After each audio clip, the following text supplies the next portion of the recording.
ಆಕಾಶವಾಣಿ ಮಡಿಕೇರಿ.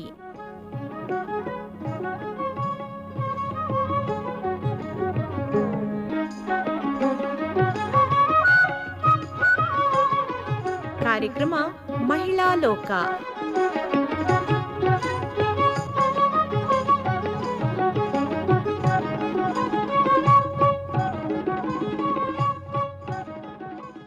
ಪತ್ರ ಬರೆಯಲ ಇಲ್ಲ ಚಿತ್ರ ಬಿಡಿಸಲ, ಹೇಗೆ ಹೇಳಲಿ ನನ್ನ ಮನದ ಹಂಬಲ.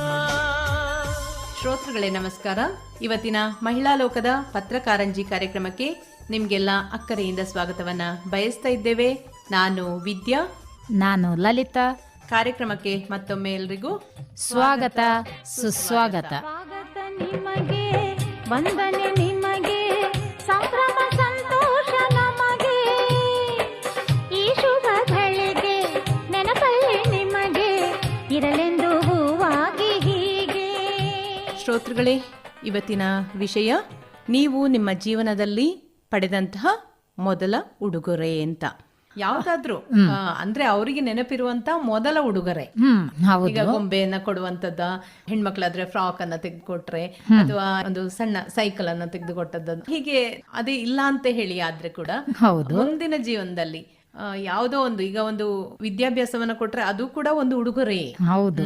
ಹೀಗೆ ಅವರ ಒಂದು ಆಲೋಚನೆಯಲ್ಲಿ ಉಡುಗೊರೆ ಅಂತ ಯಾವುದನ್ನ ಭಾವಿಸ್ತಾರೋ ಅದನ್ನ ನಮ್ಗೆ ಬರೆದು ಕಳಿಸ್ಲಿ ಅಂತ ಹೇಳುವ ಉದ್ದೇಶ ನಮ್ಮದಾಗಿತ್ತು. ಏನೇ ಇರ್ಲಿ, ನೀವು ನಿಮ್ಮ ಜೀವನದ ಹಿನ್ನೋಟವನ್ನ ಒಮ್ಮೆ ಮಾಡಿ ಅಂತ ಈ ವಿಷಯವನ್ನ ನಾವು ಕೊಟ್ಟಿದ್ದೆವು. ಬಹಳಷ್ಟು ಪತ್ರಗಳು ನಮ್ಮ ಕೈ ಸೇರಿವೆ. ಒಂದೊಂದಾಗಿ ಪತ್ರಗಳನ್ನ ಓದ್ತಾ ಹೋಗೋಣ. ಲಲಿತಾ? ಆಯ್ತು ವಿದ್ಯಾ. ಓದ್ತೀಯಾ ಮೊದಲನೇ ಪತ್ರವನ್ನ? ಯಾರು ಬರ್ದಿದ್ದಾರೆ? ನಮ್ಮ ಖಾಯಂ ಶ್ರೋತೃವಾದ ಕೊಳಗದಾಳು ಗ್ರಾಮದ ಚೇರಂಬಾಣೆ ಚೀರಮ್ಮನ ವಾಣಿ ಚೆಂಗು ಅಮ್ಮಯ್ಯ ಬರೆದಂತಹ ಒಂದು ಪತ್ರ ಇದೆ. ಒಂದೇ ಪತ್ರದಲ್ಲಿ ಒಂದು ಲೇಖನ, ಒಂದು ಕವನ, ಇಷ್ಟನ್ನು ಬರೆದು ಕಳಿಸಿದ್ದಾರೆ. ಹಾಗಾಗಿ ಅವರು ಚಿತ್ರ ಬಿಡಿಸಿಲ್ಲ ಈ ಬಾರಿ, ಯಾಕಂದ್ರೆ ಅದರಲ್ಲಿ ಸ್ಥಳಾವಕಾಶವೇ ಇಲ್ಲ. ಖಂಡಿತ ನೀನು ಬೇಸರ ಮಾಡಿಕೊಳ್ಳೋದು ಬೇಡ ಲಲಿತಾ. ಯಾಕಂದ್ರೆ ನನ್ನ ಕೈಯಲ್ಲಿ ಕೂಡ ಒಂದು ಪತ್ರ ಇದೆ ಅವ್ರದ್ದೇ. ಅದರಲ್ಲಿ ಸೊಗಸಾದ ಚಿತ್ರವನ್ನ ಬಿಡಿಸಿ ಕಳಿಸಿದ್ದಾರೆ, ಬಣ್ಣ ತುಂಬಿ ಕಳಿಸಿದ್ದಾರೆ. ಈಗ ನೀನು ಹೇಳಿದಾಗ ಪತ್ರ ಎತ್ತಿಕೊಂಡಾಗ ನಂಗೆ ಕೈಯಲ್ಲಿ ಚಿತ್ರಗಳನ್ನ ಕಂಡೆ. ಎಷ್ಟೊಂದು ಸೊಗಸಾಗಿದೆ ಅಲ್ವಾ? ಇದನ್ನ ಮತ್ತೆ ವಿವರಿಸ್ತೇನೆ ಈ ಚಿತ್ರ ಏನು ಅಂತ. ಮೊದಲಿಗೆ ನಿನ್ನ ಕೈಯಲ್ಲಿರುವಂತ ಪತ್ರವನ್ನ ಓದು. ಸರಿ. ಅದರಲ್ಲಿರುವ ಉಡುಗೊರೆ ಏನು ಅಂತ ಕುತೂಹಲದಿಂದ ಕಾಯ್ತಾ ಇರ್ತೀನಿ. ಈಗ ಈ ಪತ್ರದ ಉಡುಗೊರೆಯನ್ನು ಓದ್ತೀನಿ. ಹೌದು, ನಮ್ಮ ಶ್ರೋತೃಗಳು ಕೂಡ ಕಾಯ್ತಾ ಇರ್ತಾರೆ, ವಾಣಿಯವರು ಏನು ಉಡುಗೊರೆಯನ್ನು ಪಡ್ಕೊಂಡಿರ್ಬೋದು ಅಂತ. ನೆಚ್ಚಿನ ಮಹಿಳಾ ಲೋಕ ವಿಭಾಗಕ್ಕೆ ಸ್ವಾಗತ ಅಂತ ಹೇಳ್ತಾ ಇದ್ದಾರೆ. ನಾವು ಕೂಡ ಸ್ವಾಗತವನ್ನ ಹೇಳೋಣ ಇವರಿಗೆ. ನನ್ನ ಕೈಗೆ ಮೊದಲ ಬಾರಿಗೆ ಉಡುಗೊರೆ ಸಿಗುತ್ತದೆ ಅಂದರೆ ಅದಕ್ಕಿಂತ ಸಂತೋಷ ಬೇರೆ ಏನು ಬೇಕಾಗಿಲ್ಲ ಅಂತ ಹೇಳ್ತಾ ಇದ್ದಾರೆ. ನನಗೆ ಮೊದಲ ಬಾರಿಗೆ ಉಡುಗೊರೆ ಸಿಕ್ಕಿದೆ ಅಂದರೆ ಅದು 2012ರಲ್ಲಿ ಮಡಿಕೇರಿ ಆಕಾಶವಾಣಿಯ ಮೊದಲ ಉಡುಗೊರೆ. ಹೇಳ್ತೀನಿ. ಎಸ್.ವಿ. ನರಸಿಂಹನ್ ಅವರು ಕೊಡಗಿನ ಖಗರತ್ನಗಳು ಎನ್ನುವಂತಹ ಒಂದು ದೊಡ್ಡ ಪುಸ್ತಕ ನಾನು ಭಾರತೀಯ ವಿದ್ಯಾಭವನದ ವೇದಿಕೆಯಲ್ಲಿ ಪಡೆದುಕೊಂಡಿರುತ್ತೇನೆ. ಅದು ಗಣ್ಯಾತಿ ಗಣ್ಯರ ಎದುರಲ್ಲಿ. ಅದು ತುಂಬಾ ಸಂತೋಷದಿಂದ ಪಡ್ಕೊಂಡಿದ್ದೀನಿ ಅಂತ ಹೇಳ್ತಾ ಇದ್ದಾರೆ. ಆವಾಗ 2012ರಲ್ಲಿ ಒಂದು ಸರಣಿ ಕಾರ್ಯಕ್ರಮ ಆಗ್ತಾ ಇತ್ತು, ಕೊಡಗಿನ ಖಗರತ್ನಗಳು ಅಂತ. ಅದರಲ್ಲಿ ಪ್ರತಿ ಕಾರ್ಯಕ್ರಮದಲ್ಲೂ ಒಂದು ಪ್ರಶ್ನೆಯನ್ನು ಕೇಳುತ್ತಿದ್ರು. ಆ ಪ್ರಶ್ನೆಗೆ ಸರಿಯಾದ ಉತ್ತರ ಕೊಟ್ಟವರಿಗೆ ಆ ಪುಸ್ತಕವನ್ನು ಕೊಟ್ಟಿದ್ದಾರೆ ಕಡೆಗೆ ಒಂದು. ಅದನ್ನ ಹೇಳ್ತಾ ಇದ್ದಾರೆ ಅವರು. ಹೌದು, ಅವರ ಈ ಸಂಗತಿ ಕೇಳಿದಾಗ ನಮಗೂ ಕೂಡ ಖುಷಿ ಆಗುತ್ತೆ. ನಾನು ಸಿಕ್ಕಿದ ಎಲ್ಲಾ ತರಹದ ಉಡುಗೊರೆಯನ್ನು ಮನೆಯಲ್ಲಿ ಅಚ್ಚುಕಟ್ಟಾಗಿ ಇಟ್ಟುಕೊಂಡಿರುತ್ತೇನೆ. ನನಗೆ ಯಾವುದೇ ಸಿಕ್ಕಿರಲಿ ಉತ್ತಮವಾದ ವಸ್ತುಗಳನ್ನು ಹಾಳು ಮಾಡುವುದಿಲ್ಲ. ನನಗೆ ಬೇಕಾದ ವಸ್ತುಗಳನ್ನು ಉಪಯೋಗಿಸಬಹುದಲ್ಲ, ಅದಕ್ಕೆ ಈ ವಿಷಯ ಕೊಟ್ಟಿದ್ದು ನನಗೆ ಬಹಳ ಖುಷಿಯಾಗಿದೆ. ನಿಮ್ಗೆ ಖುಷಿ ಆದ್ರೆ ನಮಗೂ ಖುಷಿಯೇ. ಯಾಕೆಂದ್ರೆ ಈ ವಿಷಯದಿಂದಾಗಿ ಅವರಿಗೆ ಸಿಕ್ಕಿದಂತಹ ಉಡುಗೊರೆಯ ಬಗ್ಗೆ ಸಂತೋಷವನ್ನು ಹಂಚಿಕೊಳ್ಳೋಕೆ ಒಂದು ವೇದಿಕೆ ಸಿಕ್ಕಿದೆ ಅಂತ ಹೇಳ್ತಾ ಇದ್ದಾರೆ. ಹಾಗೆ ಈ ಲೇಖನವನ್ನು ಮುಗಿಸಿದ್ದಾರೆ. ಮುಂದಕ್ಕೆ ಇನ್ನೊಂದು ಕವನವನ್ನು ಬರೆದಿದ್ದಾರೆ. ಕವನದ ಶೀರ್ಷಿಕೆ ನಾನು ಮೆಚ್ಚಿದ ನಮ್ಮ ಬಾನುಲಿ. ಕಾದಿರುವೆ ನಾನು ಜೀವನದ ಕನಸಿನಾಳದಿ, ತೆರೆದಿರುವುದು ಈ ನನ್ನ ಹೃದಯವಿಂದು. ಬಾನುಲಿ ನಿನ್ನೆದೆಯ ನೆನಪಿನ ಅಂಗಳದಿ, ನೀನು ನೀಡುತ್ತಿ ನನಗೆಂದು ವಿಶೇಷ ಪ್ರಸಾರವನ್ನು. ಕಿವಿಗೊಟ್ಟು ಆಲಿಸುವೆ ಉತ್ತಮ ಪ್ರಸಾರವನ್ನು. ನಿನ್ನಿಂದ ನಾನು ಪಡೆದೆ ಉತ್ತಮ ಜ್ಞಾನವನ್ನು.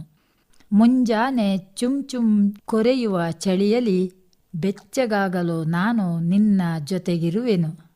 ಮಳೆಯಲ್ಲೂ ಚಳಿಯಲ್ಲೂ ಬಿಸಿಲಲ್ಲೂ ನಾನು ನಿನ್ನ ಜೊತೆಯಲ್ಲಿಯೇ ಇರುವೆನು.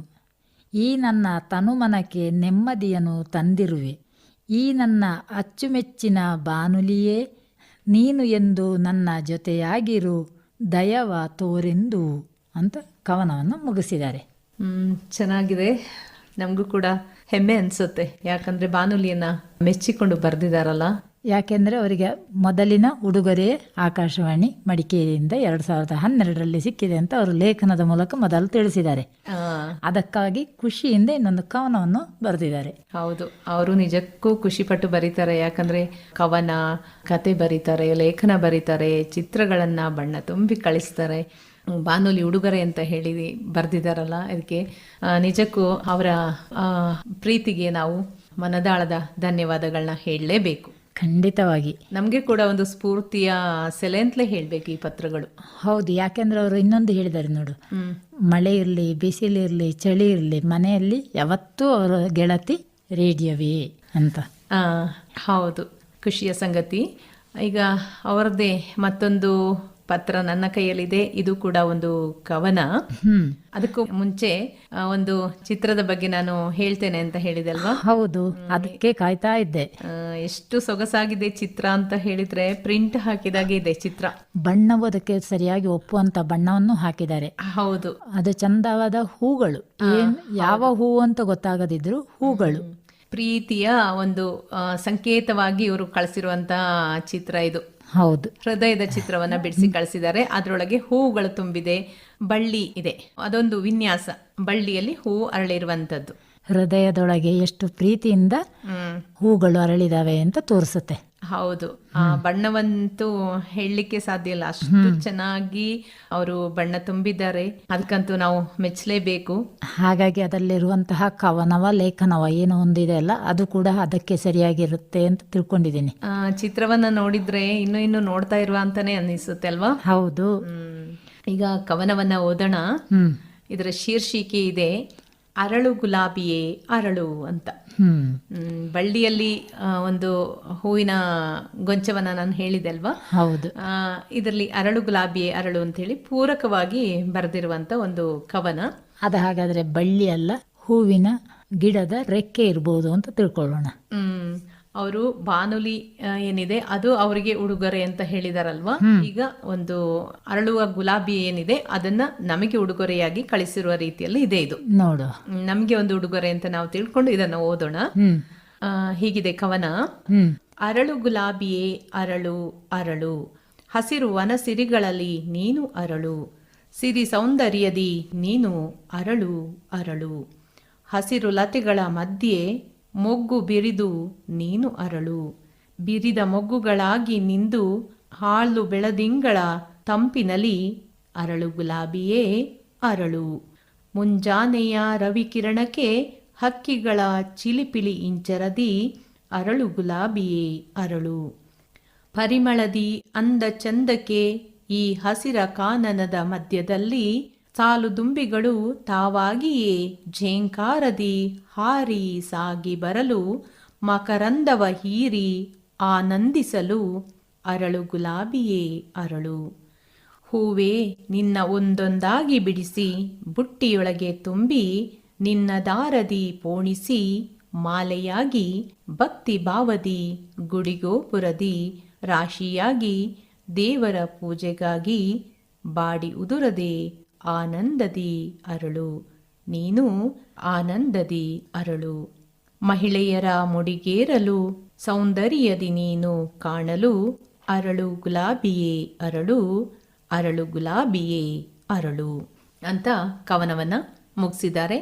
ಚೀರಮ್ಮನ ವಾಣಿ ಚಂಗುವಮ್ಮಯ್ಯ ಅವರು ಕೊಳಗದಾಳು ಗ್ರಾಮ ಚೇರಂಬಾಣೆಯಿಂದ ಬರೆದಂತ ಪತ್ರಗಳು ಇವಾಗಿತ್ತು. ಹೌದು, ಆಗ್ಲೇ ನೀನು ಹೇಳಿದಲ್ಲ ನಮಗೆ ಇದು ಪ್ರೀತಿಯ ಉಡುಗೊರೆ ಅಂತ. ನಿಜವಾಗ್ಲೂ ಹೌದು. ಹೂ ಅರಳಿ ಹೇಗೆಲ್ಲ ಉಪಕಾರ ಆಗತ್ತೆ, ಎಷ್ಟು ಚೆನ್ನಾಗಿರುತ್ತೆ ಅಂತ ವರ್ಣಿಸಿದ್ದಾರೆ. ಹೌದು, ಅಂದ್ರೆ ವಾಣಿಗೂ ಅದರ ಹೋಲಿಕೆಯನ್ನ ನಾನು ಅರ್ಥೈಸಿಕೊಂಡಿದ್ದೇನೆ. ಆ, ನೀನು ಎಲ್ಲರಿಗೂ ಹೀಗೆ ಸೌಂದರ್ಯವನ್ನು ಕೊಡು, ಹಾಗೆ ಸಂತೋಷವನ್ನು ಕೊಡು, ಮುದವನ್ನು ಕೊಡು ಅಂತ ಹೇಳುವ ರೀತಿಯಲ್ಲಿ ನಾನು ಅರ್ಥೈಸಿಕೊಂಡೆ. ಆ, ಹೌದು, ನನಗೆ ಕೂಡ ಹಾಗೆ ಅನಿಸಿತು.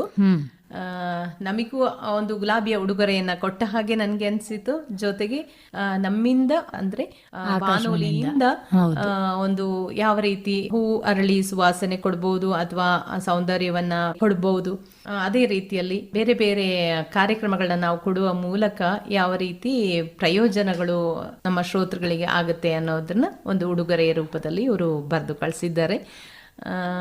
ಒಟ್ಟಿನಲ್ಲಿ ಇವರ ಪತ್ರ 2 ಇರ್ಬೋದು, ಆದರೆ 2 ಕವನ, 1 ಲೇಖನ, ಹಾಗೆ ಎಲ್ಲದಕ್ಕೂ ಇವರಿಗೆ ಧನ್ಯವಾದಗಳನ್ನು ಹೇಳಲೇಬೇಕು. ಹೌದು, ಖಂಡಿತವಾಗಿ ಉತ್ತಮವಾಗಿತ್ತು ಪತ್ರಗಳು ಅಂತ ತಿಳಿಸೋಣ ಇವರಿಗೆ. ಈಗ ಮುಂದಿನ ಪತ್ರ ಯಾರ್ದಿದೆ? ಭಾಗಮಂಡಲದಿಂದ ಶಿವದೇವಿ ಅವನೇಶ್ ಚಂದ್ರ ಅವರು ಬರೆದು ಕಳಿಸಿದಂತಹ ಒಂದು ಕವನ ಇದೆ. ಆಕಾಶವಾಣಿ ನೀನೆನ್ನ ಭಾವದೇಣಿ ಅಂತ ಶೀರ್ಷಿಕೆಯನ್ನು ಕೊಟ್ಟು ಬರೆದಿದ್ದಾರೆ. ಬಹುಶಃ ಇವತ್ತಿನ ಎಲ್ಲ ಪತ್ರಗಳು ನಮ್ಮ ಬಾನುಲಿ ಬಗ್ಗೆ ಬಂದಿದೆ. ಉಡುಗೊರೆ ಅಂತ ಹೇಳುವಂತ ಒಂದು ಶೀರ್ಷಿಕೆಯಡಿ ಏನ್ ಬರ್ದಿದ್ದಾರೆ ಅಂತ ನೋಡೋಣ ಕವನದಲ್ಲಿ. ಓದ್ತೀನಿ, ಕೇಳು. ಖಂಡಿತ. ತಾಯಿಯ ಸೆರಗಿಡಿದು ನಡೆಯುವ ಮುದ್ದು ಮಗುವಂತೆ, ಎಡೆಬಿಡದೆ ಒಡನಾಡೋ ಪ್ರಿಯ ಸಖಿಯಂತೆ, ಹಿತವಚನದಲ್ಲಿ ಜೇನೆರೆವ ತಂದೆ ತಾಯಂತೆ, ಒಳಿತನ್ನೇ ಊಡುವ ಗುರುಗಳಂತೆ. ಹೋದಲ್ಲಿ ಬಂದಲ್ಲಿ ನೀನು ಜತೆಯಾಗಿ, ಕೆಲಸದಲ್ಲಿ ವಿಶ್ರಾಂತಿಯಲ್ಲಿ ಕೈ ಬಿಡದೆ ಸಾಗಿ, ಮಾಹಿತಿಯ ಧಾರೆಯಲ್ಲಿ ಅರಿವ ಬೆಳಕನ್ನು ಬೀರಿ, ಜೊತೆಗೂಡಿ ಸಾಗುತ್ತಿಹೆ ನೀನೆನ್ನ ಪ್ರಿಯೆ ಆಕಾಶವಾಣಿ. ಎದ್ದೊಡನೆ ನೋಡುವುದೇ ನಿನ್ನ ಮೊಗ ನಾನು, ಸುಪ್ರಭಾತದ ಹರಿವು ನಿನ್ನೆದೆಯಿಂದ, ಮಾರ್ಗದರ್ಶಕದ ಪಾಠ ನಿನ್ನ ಬಾಯಿಯಿಂದ, ಕವಿ ಕಾವ್ಯ ಸಾಧಕರ ಪರಿಚಯವು ನಿನ್ನ ಕೃಪೆಯಿಂದ, ಆರೋಗ್ಯದ ಕಾಳಜಿ ನಿನಗೆಷ್ಟು ಇಹುದು, ಕೃಷಿ ಉದ್ಯೋಗಗಳ ಜ್ಞಾನ ನಿನ್ನಿಂದ ಬಹುದು, ದಣಿದ ಮನಸ್ಸಿಗೆ ಗೀತೆಗಳ ರಸದೌತಣ, ಮತ್ತೆ ಹುರಿ ತುಂಬಿಸುವೆ ನೀ ದಣಿದ ಮನಗಳ ಸಂತೈಸಿ, ಕಣ್ಣಿಗಿನ್ನೂ ಶ್ರಮ ನೀಡಲೊಲ್ಲೆ, ದೇಶ ವಿದೇಶಗಳ ಪರಿಚಯ ಮಾಡಿಕೊಡಬಲ್ಲೆ, ಮಾರ್ಗದರ್ಶಿ ನೀನು ಸಕಲರಿಗೆ ಆಪ್ತೆ, ನೀನಿರಲು ನನ್ನ ಮನ ಸದಾ ಸಂತೃಪ್ತೆ.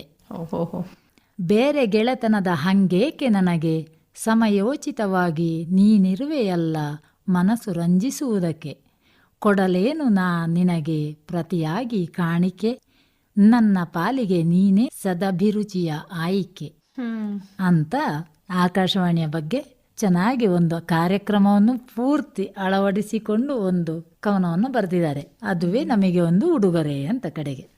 ಉತ್ತಮವಾಗಿತ್ತು ಇವರ ಒಂದು ಕವನ. ಅವರಿಗೆ ಬಾನುಲಿ ಉಡುಗೊರೆ ಆದ್ರೆ ಅವರ ಪತ್ರಗಳು ನಮಗೆ ಉಡುಗೊರೆ ಅಂತ ನಾವು ಹೇಳೋಣ. ಈಗ ನಾವು ಓದಿದ ಚೀರಮ್ಮನ ವಾಣಿ ಚಂಗು ಅಮ್ಮಯ್ಯ ಅವರು ಕೂಡ ಅದೇ ಹೇಳಿದ್ದಾರೆ ನೋಡು. ಹೌದು, ಅವರಿಗೆ ಬಾನುಲಿಯೇ ಒಂದು ದೊಡ್ಡ ಉಡುಗೊರೆ ಅಂತ, ಬಾನುಲಿಯಲ್ಲಿ ಬರುವಂತಹ ಕಾರ್ಯಕ್ರಮಗಳು. ಯಾಕೆ ಹೇಗೆ ಅದು ಗೆಳೆತನವನ್ನಿರಬಹುದು, ಅವರ ಅಭಿರುಚಿಯನ್ನು ತಿಳಿಸೋದು, ಎಲ್ಲದಕ್ಕೂ ಹೇಗೆ ಒಂದು ವೇದಿಕೆಯಾಗಿದೆ ಅಂತ ಹೇಳೋದನ್ನ ಅವರು ಬರೆದು ತಿಳಿಸಿದ್ದಾರೆ. ಅವರು ಲೇಖನ ಬರೆದಿದ್ದಾರೆ, ಹಾಗೆ ಕವನವನ್ನು ಬರೆದಿದ್ದಾರೆ. ಇವರು ಬರೀ ಕವನದಲ್ಲೇ ವಿವರವಾಗಿ ಎಲ್ಲವನ್ನು ತಿಳಿಸಿದ್ದಾರೆ. ಹೌದು, ಚೆನ್ನಾಗಿತ್ತು ಇವರ ಕವನ. ಹಾಗೆ ಶ್ರೀಮತಿ ಶಿವದೇವಿ ಅವನೇಶ್ ಚಂದ್ರ ಭಾಗಮಂಡಲ ಇವರಿಗೆ ನಮ್ಮ ಧನ್ಯವಾದಗಳನ್ನು ಹೇಳೋಣ. ಹೌದು ಲಲಿತಾ, ಈಗ ಪತ್ರಕಾರಂಜಿ ಕಾರ್ಯಕ್ರಮವನ್ನು ಮುಂದುವರಿಸುವುದಕ್ಕೆ ಮುನ್ನ ಹಾಡಿನ ತುಣುಕೊಂದನ್ನು ಕೇಳುವ.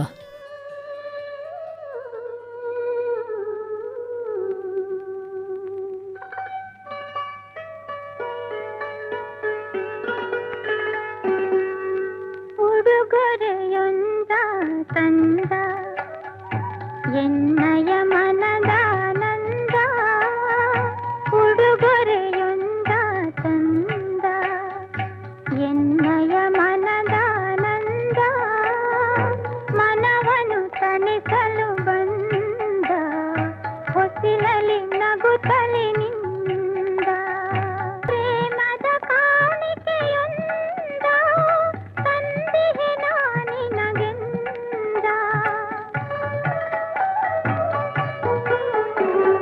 ಪ್ರೇಮದ ಕಾಣಿಕೆಯೊಂದ ಈಗ ಪತ್ರಕಾರಂಜಿ ಕಾರ್ಯಕ್ರಮವನ್ನು ಕೇಳ್ತಾ ಇದ್ದೀರಿ ಶ್ರೋತೃಗಳೇ. ಆಕಾಶವಾಣಿ ಮಡಿಕೇರಿ ಕೇಂದ್ರದಿಂದ ಮಹಿಳಾ ಲೋಕ ಕಾರ್ಯಕ್ರಮದಲ್ಲಿ ನೀವೇ ಬರೆದು ಕಳಿಸಿದಂತಹ ಪತ್ರಗಳು ನಮ್ಮಲ್ಲಿವೆ. ಇವತ್ತಿನ ವಿಷಯ ಈಗಾಗಲೇ ಬಹಳಷ್ಟು ಶ್ರೋತೃಗಳು ಬರೆದಿರುವಂತೆ ನಿಮ್ಮ ಜೀವನದಲ್ಲಿ ನೀವು ಪಡೆದಂಥ ಮೊದಲ ಉಡುಗೊರೆ ಅಂತ.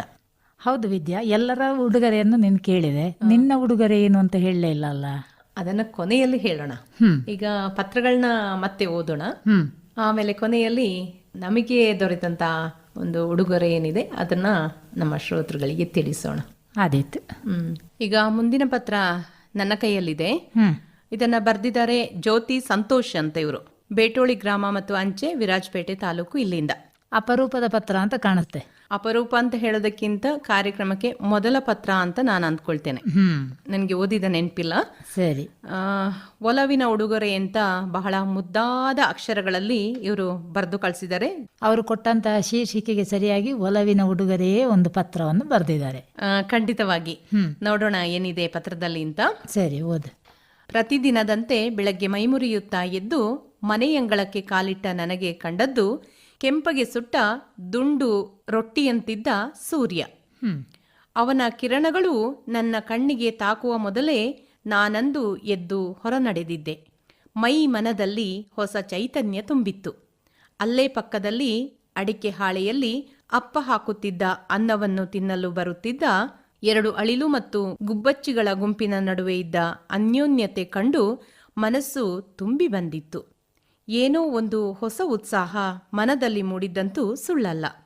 ಹೌದು, ಆ ಹೊಸತನಕ್ಕೆ ಕಾರಣವಂತೂ ಇತ್ತು. ಅದು ನನ್ನ ಜನ್ಮದಿನ.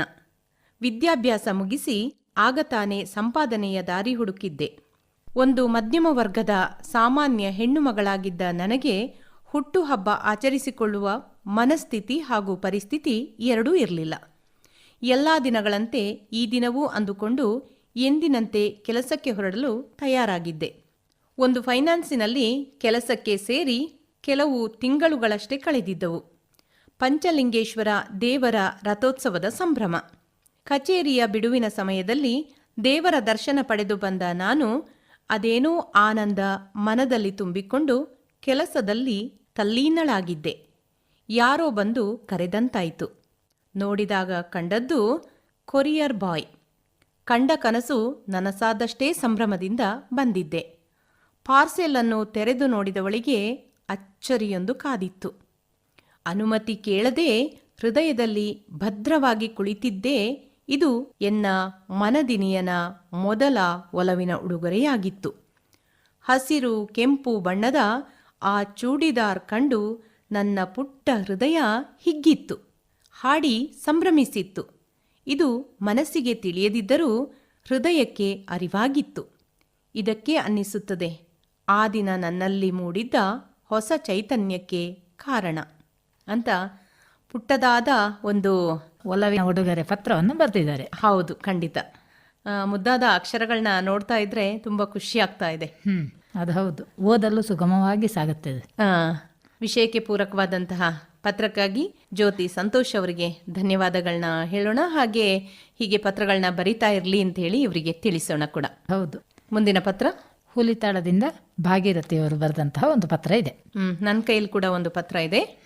ಇದರಲ್ಲಿ ಒಂದು ಲೇಖನವನ್ನು ಬರೆದಿದ್ದಾರೆ, ನನ್ನ ಜೀವನದ ಮೊದಲ ಉಡುಗೊರೆ ಅಂತ. ಓದು. ನನ್ನ ಜೀವನದ ಮೊದಲ ಉಡುಗೊರೆಯ ಕುರಿತು ಯೋಚಿಸುತ್ತಿರುವಾಗ ಪ್ರಥಮತಃ ಸ್ಫುರಿಸಿದ್ದು ಕೃತಜ್ಞತಾ ಭಾವ.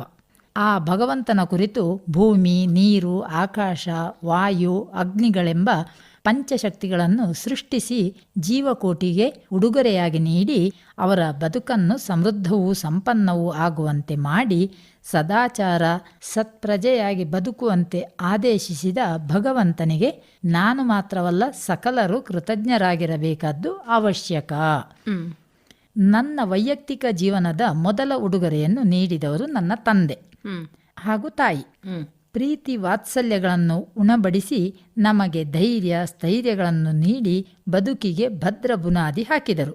ಸೋಲು ಬಂದಾಗ ಹೆದರದೆ ವಿಜಯದತ್ತ ಮುನ್ನುಗ್ಗಬೇಕೆಂಬ ಪಾಠ ಮಾಡಿ ಬುನಾದಿ ಹಾಕಿದರು. ಸಾಹಿತ್ಯ ಪ್ರೇಮವನ್ನು ದೇಶ ಪ್ರೇಮವನ್ನು ಬೆಳೆಸಿ 1000 ಮಾತಿಗಿಂತ ಒಂದೇ ಕೃತಿಯಾದರೂ ಒಳ್ಳೆಯದು ಎಂಬ ಪಾಠವನ್ನೇ ಉಡುಗೊರೆಯಾಗಿ ನೀಡಿ ಬಾಳನ್ನು ಬೆಳಗಿದರು. ಅದರ ಎದುರು ಬಟ್ಟೆ ಬರೆ, ಚಿನ್ನ, ಆಭರಣಗಳ ಉಡುಗೊರೆ ಎಲ್ಲವೂ ಕೂಡ ಗೌಣ, ತಾತ್ಕಾಲಿಕ ಕೂಡ.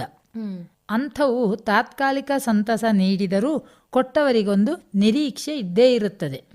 ನಿಸ್ವಾರ್ಥ ನಿರಪೇಕ್ಷೆಯೊಂದಿಗೆ ಕಷ್ಟದಲ್ಲಿ ನೆರವಾಗುವ ಉಡುಗೊರೆ ನೀಡಿದರೆ ಅದನ್ನು ಕೃತಜ್ಞತಾಪೂರ್ವಕ ಸ್ವೀಕರಿಸಬೇಕು ಅಂತ ಪತ್ರವನ್ನು ಬರೆದಿದ್ದಾರೆ. ಚೆನ್ನಾಗಿದೆ.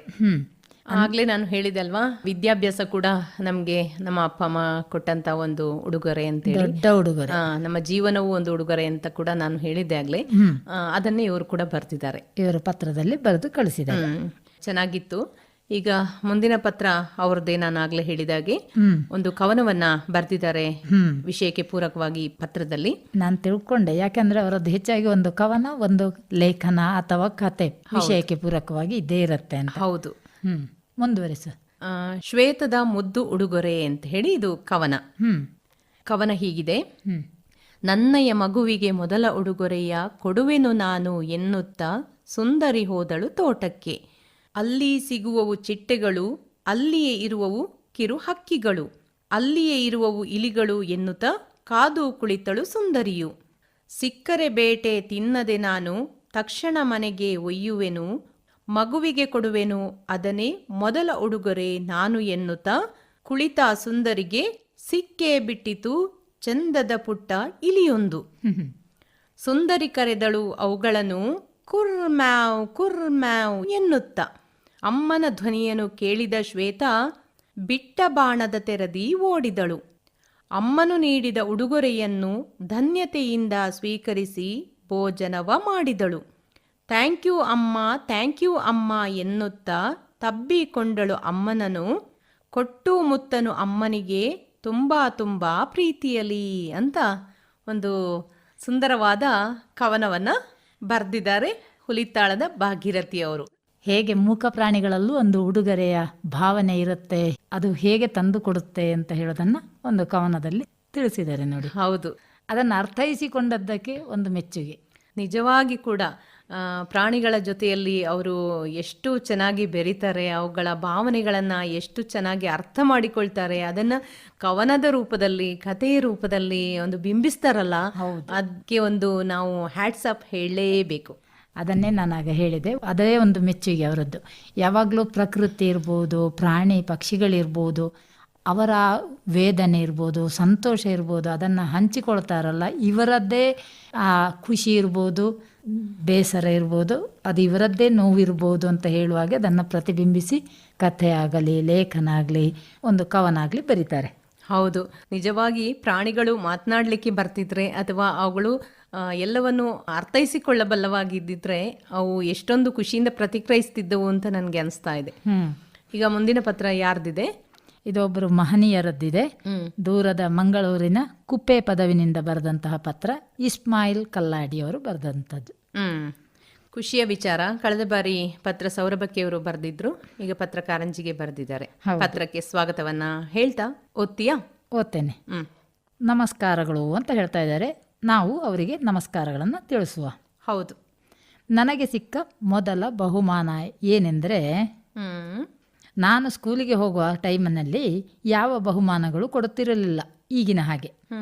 ಆಮೇಲೆ ಅಣ್ಣ ಅಮ್ಮ ಹೊಡೆದ್ರು ಅಂತ ಕೋಪಿಸಿಕೊಂಡು ಮನೆಯಲ್ಲಿ ಹೇಳದೆ ಊರು ಬಿಟ್ಟು ಮಲೆನಾಡಿನ ಒಂದು ಊರು ಸೇರಿದೆ. ಅಲ್ಲಿ ಕೆಲಸಕ್ಕಿದ್ದು ಆ ಹಳ್ಳಿ ಊರವರ ಪರಿಚಯವಾಗಿತ್ತು. ನಾನು ಕೆಲಸ ಮಾಡುತ್ತಿದ್ದ ಬಾಸ್ ನಮ್ಮೂರವರೇ ಆಗಿದ್ದರು. ಅವರಿಗೆ ನಾಟಕ ಬರೆಯೋ ಆಶೆ. ಹೇಗೋ ಒಂದು ಕತೆ ತುಳು ಭಾಷೆಯಲ್ಲಿ ಬರೆದರು. ಆ ಊರ ಹಳ್ಳಿಯವರಿಗೆ ನಾಟಕ ಎಂದರೇನು ಅಂತ ಅಷ್ಟೇನು ತಿಳುವಳಿಕೆ ಇರಲಿಲ್ಲ. ದೀಪಾವಳಿ ಟೈಮಿನಲ್ಲಿ ರಜೆ ಇರುವುದರಿಂದ ಹಬ್ಬಕ್ಕೆ ನಾಟಕ ಆಡುವುದೆಂದು ತೀರ್ಮಾನಿಸಿ ಅದರಲ್ಲಿ 7 ಪಾತ್ರಗಳಿಗೆ ನಮ್ಮ ಕ್ಯಾಂಪಿನವರೇ ಆಯ್ಕೆಯಾದರು. ಕಥಾನಾಯಕಿ ಪಾತ್ರ ಮಾಡಲು ಯಾರೂ ಮುಂದಾಗಲಿಲ್ಲ. ಆ ಪಾತ್ರ ಬಾಕಿ ಉಳಿಯಿತು. ನಾನು ಅವರಲ್ಲಿ ಕೇಳಿದೆ, ಆ ಪಾತ್ರ ನಾನು ಮಾಡಲಾ ಎಂದು. ನಾನು ನಾಟಕ ಬಯಲಾಟ ಎಲ್ಲ ನೋಡಿದ್ದೆ. ಸ್ಟೇಜ್ ಹತ್ತಿರಲಿಲ್ಲ. ಎಲ್ಲರೂ ಒಪ್ಪಿ ಆ ಪಾತ್ರ ನನಗೆ ಸಿಕ್ಕಿತು. ಎಲ್ಲರೂ ರಾತ್ರಿ ಹೊತ್ತಿನಲ್ಲಿ ಪ್ರಾಕ್ಟೀಸ್ ಮಾಡಿ ನಾಟಕ ಆಡೋ ದಿನವೂ ಬಂತು. ಅಲ್ಲಿ ಅಧ್ಯಕ್ಷರ ಭಾಷಣಕ್ಕೆ ಆ ಊರಿನ ಸರಪಂಚರು ಅಂದರೆ ಕಾಫಿ ಎಸ್ಟೇಟಿನ ಮಾಲೀಕರು ಆ ಊರವರೇ. ನನಗೆ ಅವರ ಪರಿಚಯ ಅಷ್ಟಾಗಿ ಇರಲಿಲ್ಲ, ದೂರದಿಂದ ನೋಡಿದ್ದೆ ಅಷ್ಟೇ. ಅವರು ಸ್ಟೇಜ್ ಭಾಷಣ ಮಾಡಿ ಕೊನೆಯಲ್ಲಿ ಈ ನಾಟಕದಲ್ಲಿ ಯಾರು ಚೆನ್ನಾಗಿ ಅಭಿನಯಿಸ್ತೀರಾ ಅಂತ ಕೇಳಿದರು. ಅವರಿಗೆ ಬಹುಮಾನವಿದೆ ಅಂದಿದ್ರು. ಆಗ ಅದು ಶೂನ್ಯ ಬಜೆಟ್ ಡ್ರಾಮಾ. ಕರೆಂಟ್ ಇಲ್ಲದ ಆ ಊರಲ್ಲಿ ಪೆಟ್ರೋಮ್ಯಾಕ್ಸ್ ಹತ್ತಿಸಿ ಆಡಿದ ಡ್ರಾಮಾ. 10 ಗಂಟೆಗೆ ಪ್ರಾರಂಭವಾಗಿ 12 ಗಂಟೆ ರಾತ್ರಿಗೆ ನಾಟಕ ಮುಗಿದಿತ್ತು. ನಾಟಕದ ಹೆಸರು ದೇವೇರಿ ಕೊರಿನ ತಂಗಡಿ, ಅಂದರೆ ದೇವರು ಕೊಟ್ಟ ತಂಗಿ ಅಂತ ಡ್ರಾಮದ ಹೆಸರು. ಅಂದರೆ ಇದೊಂದು ತುಳು ನಾಟಕ ಆಗಿತ್ತು ಅಂತ ಕಾಣುತ್ತೆ. ಅವರು ಆಗ್ಲೇ ಹೇಳಿದ್ರಲ್ಲ ನಮ್ಮೂರ ಭಾಷೆಯಲ್ಲಿ ಅಂದರೆ ಮಂಗಳೂರು ಭಾಷೆಯಲ್ಲಿ ಬರೆದಿದ್ದಾರೆ ಅಂತ. ಅದರಲ್ಲಿ ನಾ ಅಭಿನಯಿಸಿದ ಪಾತ್ರದ ಹೆಸರು ಸವಿತಾ. ನಾಟಕ ಮುಗಿದಾಗ ಕೊನೆಯಲ್ಲಿ ಬಹುಮಾನ ಸವಿತಾ ಪಾತ್ರಧಾರಿಗೆ ಅಂತ ಹೇಳಿದ್ರಂತೆ. ಅಂದಾಗ ಅವರಿಂದ ಬಹುಮಾನ ಸ್ವೀಕರಿಸಿದ್ದೆ. ಲಕೋಟೆಯಲ್ಲಿ 100 ರೂಪಾಯಿ ಹಾಗೂ 1 ಸ್ಟೀಲು ತಟ್ಟೆ. ಇದು ನನಗೆ ಸಿಕ್ಕ ಮೊದಲ ಬಹುಮಾನ. ಮತ್ತೆ ಅದೇ ಊರಲ್ಲಿ ಮತ್ತೆ 2 ವರ್ಷದಲ್ಲಿ 2 ನಾಟಕ, ಹೀಗೆ 3 ನಾಟಕ ಆ ಊರಲ್ಲಿ ಇಸ್ಮಾಯಿಲ್ ಅವರು ಪಾತ್ರಧಾರಿಯಾಗಿ ನಾಟಕ ಮಾಡಿದಾರಂತೆ. ಆಮೇಲೆ ನಮ್ಮೂರಲ್ಲೂ 1 ನಾಟಕ ಮಾಡಿದ್ದೇನೆ ಅಂತ ಹೇಳ್ತಾ ಇದ್ದಾರೆ. ಹೀಗೆ ಒಟ್ಟು 4 ಆಯ್ತು ಈಗ. ಹೌದು. ಎಲ್ಲ ತುಳು ಭಾಷೆಯದ್ದೇ. 1ನೇ ನಾಟಕದ ಹೆಸರು ದೇವೇರಿ ಕೊರಿನ ತಂಗಡಿ, 2ನೇದು ಪೊಣ್ಣು ಮನಸ್ಸು, 3ನೇದು ಬಂಗಾರದ ಬಿಸತ್ತಿ. ಬಿಸತ್ತಿ ಅಂದ್ರೆ ಏನು ಗೊತ್ತಾ? ಯಾವುದು? ಚಾಕು. ಚಾಕು. ಎನ್ನ ಭಾಗ್ಯ. ಹೀಗೆ 4 ನಾಟಕದಲ್ಲಿ ನಾ ಮೆಚ್ಚಿ ಮಾಡಿದ ಪಾತ್ರ ಪೊಣ್ಣು ಮನಸ್ಸು ಅಂತ ಹೇಳೋದ್ರಲ್ಲಿ ಚೆನ್ನಾಗಿ ಮಾಡಿದಾರಂತೆ. ಹೆಣ್ಣಿನ ಮನಸ್ಸು ಅಂತ. ಡ್ರಾಮಾದ ಲಕ್ಷ್ಮೀ ಪಾತ್ರ ಖಳನಾಯಕಿ ಚಿಕ್ಕಮ್ಮ. ಆ ನಾಟಕದ ಕೊನೆಯಲ್ಲಿ ಹುಚ್ಚಿ ಲಕ್ಷ್ಮಿ ತಿರುಪೆ ಎತ್ತುತ್ತಾ ಸಭಿಕರ ನಡುವೆ ಬೇಡುವಾಗ ಕೆಲವರು ದುಡ್ಡು ಹಾಕಿದರೆ ಕೆಲವರು ನಿನಗೆ ಹಾಗೆ ಆಗಬೇಕೆಂದು ಕಲ್ಲು ಮಣ್ಣು ಹಾಕಿದ ನೆನಪು. ನೀವು ಮತ್ತೊಮ್ಮೆ ನೆನಪಿಸಿದ ಗತಕಾಲದ ಮನದ ನೆನಪುಗಳಿಗೆ ಧನ್ಯವಾದಗಳು ಅಂತ ಪತ್ರವನ್ನು ಮುಗಿಸಿದ್ದಾರೆ. ಇವರಿಗೆ ಕೂಡ ಪತ್ರ ಬರೆದು ನಮಗೆ ಒಂದು ಸವಿಯ ಅನುಭವವನ್ನು ಕೊಟ್ಟದ್ದಕ್ಕೆ ಧನ್ಯವಾದಗಳನ್ನ ತಿಳಿಸೋಣ. ಹೌದು, ಹೇಳಲೇಬೇಕು. ಹೌದು. ಅದರಲ್ಲಿ ಪೊಣ್ಣು ಮನಸ್ಸು ಅಂತ ಹೇಳಿದ್ದಾರೆ. ಅವರು ಹೆಣ್ಣಿನ ಪಾತ್ರವನ್ನು ನಿರ್ವಹಿಸಿರುವಂಥದ್ದಂತೂ ಇನ್ನೂ ಮೆಚ್ಚುವಂಥದ್ದು. ಅದರಲ್ಲೂ ಬಹುಮಾನ ಪಡೆದಿದ್ದಾರಲ್ಲ, ಅಂದರೆ ಅಷ್ಟು ಚೆನ್ನಾಗಿ ಮಾಡಿದ್ದಾರೆ ಅಂತ ಗೊತ್ತಾಗುತ್ತೆ. ಹೌದು ಹೌದು. ಅವರಿಗೆ ಬಂದಂಥ ಬಹುಮಾನಗಳನ್ನ ಉಡುಗೊರೆ ಅಂತ ತಿಳಿದು ಬರೆದದಕ್ಕೆ ನಮಗೂ ಕೂಡ ಖುಷಿಯಾಗಿದೆ. ಒಂದೊಂದಾಗಿ ಪತ್ರಗಳನ್ನ ಓದ್ತಾ ಹೋಗೋಣ ಲಲಿತಾ. ಆಯ್ತು ವಿದ್ಯಾ. ಮೊದಲನೇ ಪತ್ರವನ್ನ ನೀನೇ ತಗೊಳ್ತೀಯಾ? ಸರಿ, ಹಾಗಾದ್ರೆ ಯಾರು ಬರೆದಿದ್ದಾರೆ? ಹೊಸ ಕೇಳುಗರು ನಮಗೆ ಈ ಬಾರಿ ಪತ್ರಗಳನ್ನು ಬರೆದಿದ್ದಾರೆ. ಹಾಗಾಗಿ ನಮಗೆ ಹೆಚ್ಚಿನ ಸಂಖ್ಯೆಯಲ್ಲಿ ಪತ್ರಗಳು ನಮ್ಮ ಕೈ ಸೇರಿವೆ ಅಂತ ತಿಳ್ಕೊಳ್ಬೇಕು. ಹೌದು, ಖಂಡಿತ ಖುಷಿಯ ವಿಚಾರ ಇದು. ಕಳೆದ ಬಾರಿ ಕಾರ್ಯಕ್ರಮದಲ್ಲೂ ಹೊಸ ಪತ್ರಗಳನ್ನು ಅಳವಡಿಸಿಕೊಂಡಿದ್ದೀವಿ. ಈಗ ಇನ್ನು ಮಿಕ್ಕಿದ ಪತ್ರಗಳಲ್ಲಿ ಇದು ಗಂಗಮ್ಮ ಪಿ, ಮಣಿಲಾ ಮನೆ, ಪುಣಚ, ಬಂಟ್ವಾಳ ತಾಲೂಕು, ಅಂದ್ರೆ ದಕ್ಷಿಣ ಕನ್ನಡದಿಂದ ಬರೆದಿದ್ದಾರೆ. ಸ್ವಾಗತವನ್ನ ಕೋರೋಣ ಇವರಿಗೆ ಕಾರ್ಯಕ್ರಮಕ್ಕೆ, ಇವರ ಪತ್ರಕ್ಕೆ. ಹೌದು. ಮಡಿಕೇರಿ ಆಕಾಶವಾಣಿ ಕೇಳುಗರಿಗೆ ವಂದನೆಗಳು ಅಂತ ಹೇಳ್ತಾ ಇದ್ದಾರೆ. ಮೊದಲಿಗೆ ಇವರಿಗೂ ನಮ್ಮ ವಂದನೆಗಳು. ಹೌದು. ನಾನೊಬ್ಬಳು ಕನ್ನಡ ಶಿಕ್ಷಕಿಯಾಗಿದ್ದೆ. ನನ್ನ ವೃತ್ತಿ ಮೇಲಿನ ಗೌರವದಿಂದ, ಕನ್ನಡ ಅಭಿಮಾನದಿಂದ ನನ್ನ ಭಾವ ನನಗಿತ್ತ ಸೀರೆ ನಿಜಾರ್ಥದಲ್ಲಿ ಸವಿ ನೆನಪಿನ ಉಡುಗೊರೆಯಾಗಿದೆ. ಅವರಿಗೀಗ 80ರ ಇಳಿ ವಯಸ್ಸು. ಯಾರಿಗೆ? ಇವರ ಭಾವನಿಗೆ. ನಾನು ತಿಳಿದಂತೆ ಅವರು ನಿರಂತರ ಆಕಾಶವಾಣಿ ಕೇಳುಗರು. ಇವರ ಭಾವ ಕೆಲವು ವರ್ಷಗಳಿಂದ ತಮ್ಮ ದೃಷ್ಟಿ ಕಳೆದುಕೊಂಡರು. ಆದರೆ ದೇಶ ವಿದೇಶಗಳ ವಿಚಾರಗಳೆಲ್ಲ ನಮಗಿಂತ ಹೆಚ್ಚು ತಿಳಿದಿರುವವರು. ಕಾರಣ ಆಕಾಶವಾಣಿ. ಹೌದು.